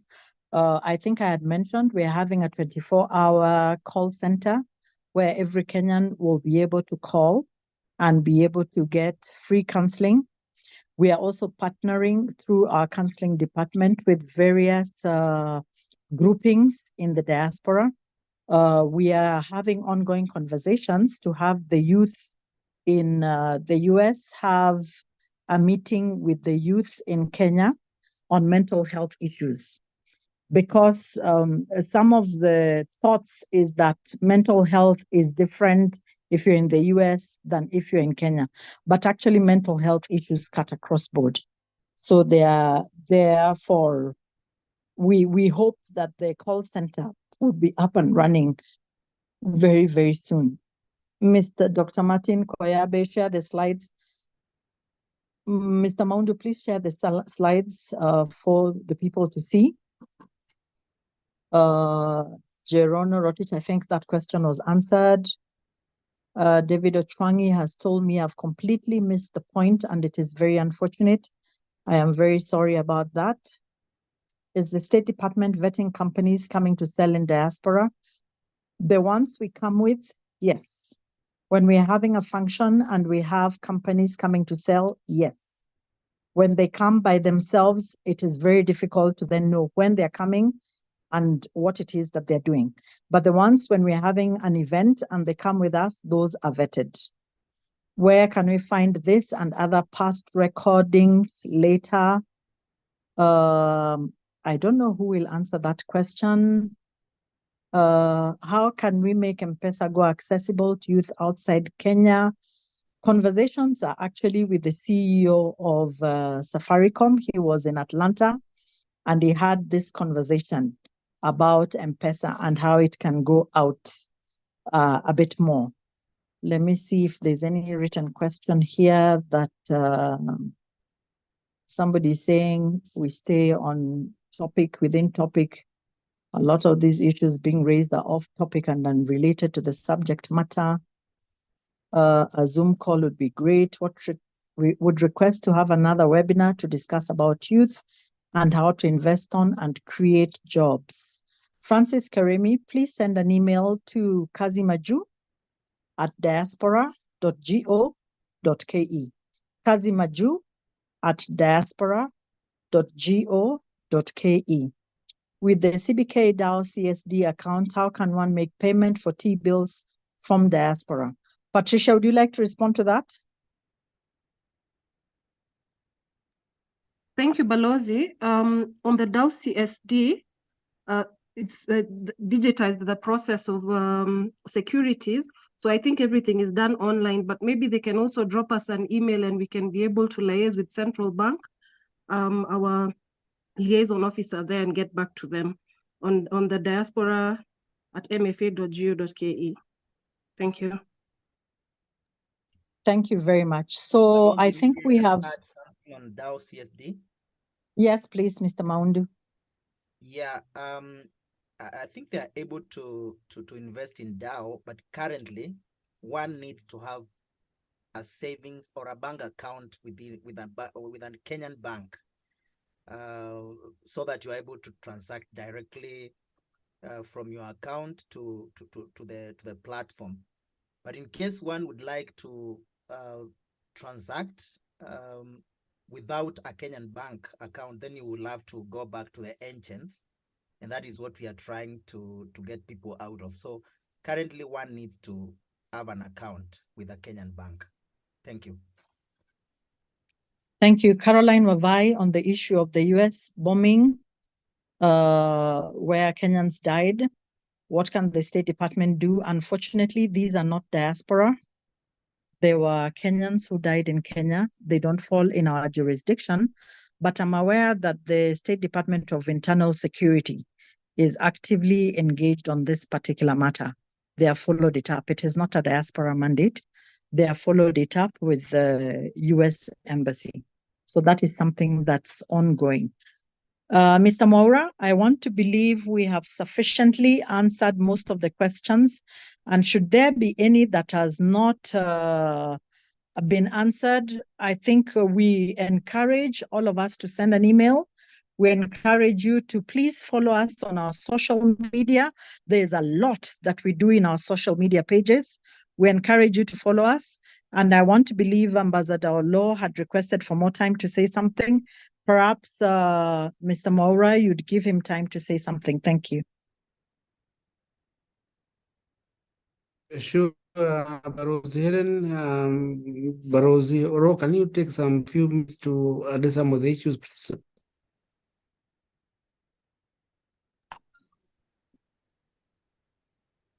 Yeah, thank you so much, Ambassador Gichui and Director Moura.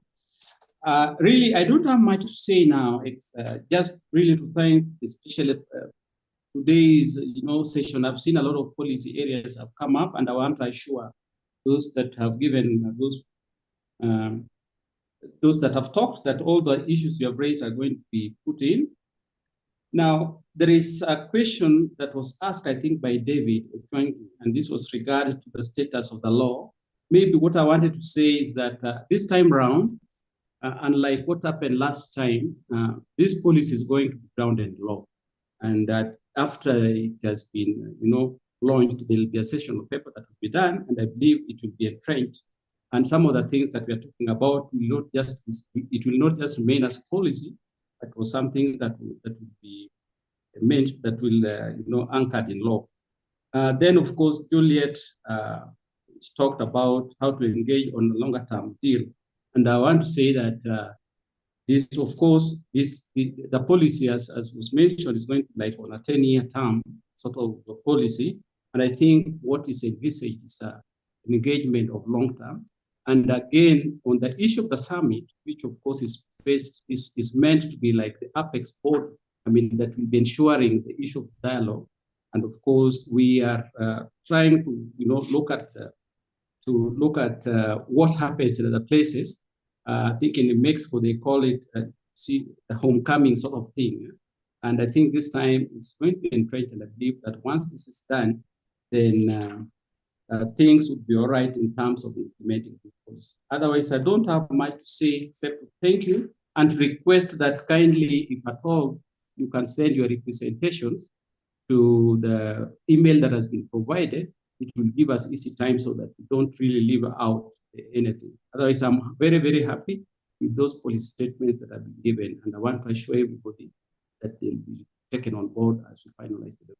Thank you so much, Ambassador Gichui, and my good friend, my colleagues who are on this platform. And to all members of the diaspora, I really value your participation and look forward to a more vibrant, diaspora in line with this new thinking that we have. What is now that the government can do for you as opposed to what it was before, what is it that you are doing to your country? Asanteni sana. Thank you. Good evening to all of you. Good afternoon. Perhaps just before I return the microphone to, the Director Maura, just before you take, there was this issue of IBC. I just wanted to reiterate that the Department for Liaison and Partnerships started engaging the IEBC about 2 months ago in terms of mapping the diaspora who would wish to vote, in terms of opening up for them. So the discussions with the IEBC are ongoing, and we want to believe there's going to be a very positive outcome out of those discussions that already started quite some time back. Thank you, Director Maura, please.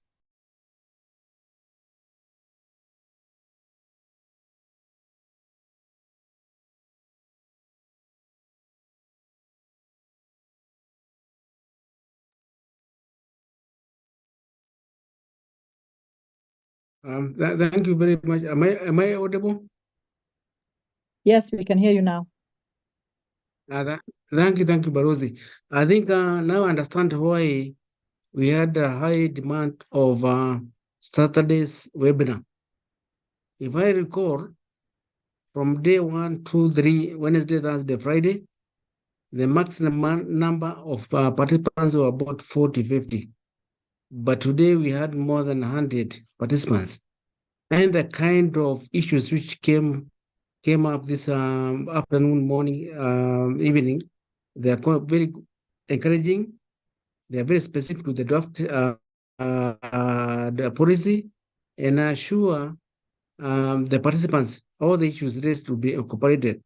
However, for the team which was putting down the notes, I think it's good to have the email address for the State Department so that we have those issues documented. I think I can ask somebody to provide that link, that email address, so that the participants can put, especially the questions which are very much related to the policy. The other questions, we shall know how to pass them to other institutions that we can collaborate with them. And at this juncture, let me call upon Barozi to have his final closing remarks and close the meeting. Thank you very much, everybody. Good night, good morning, good afternoon.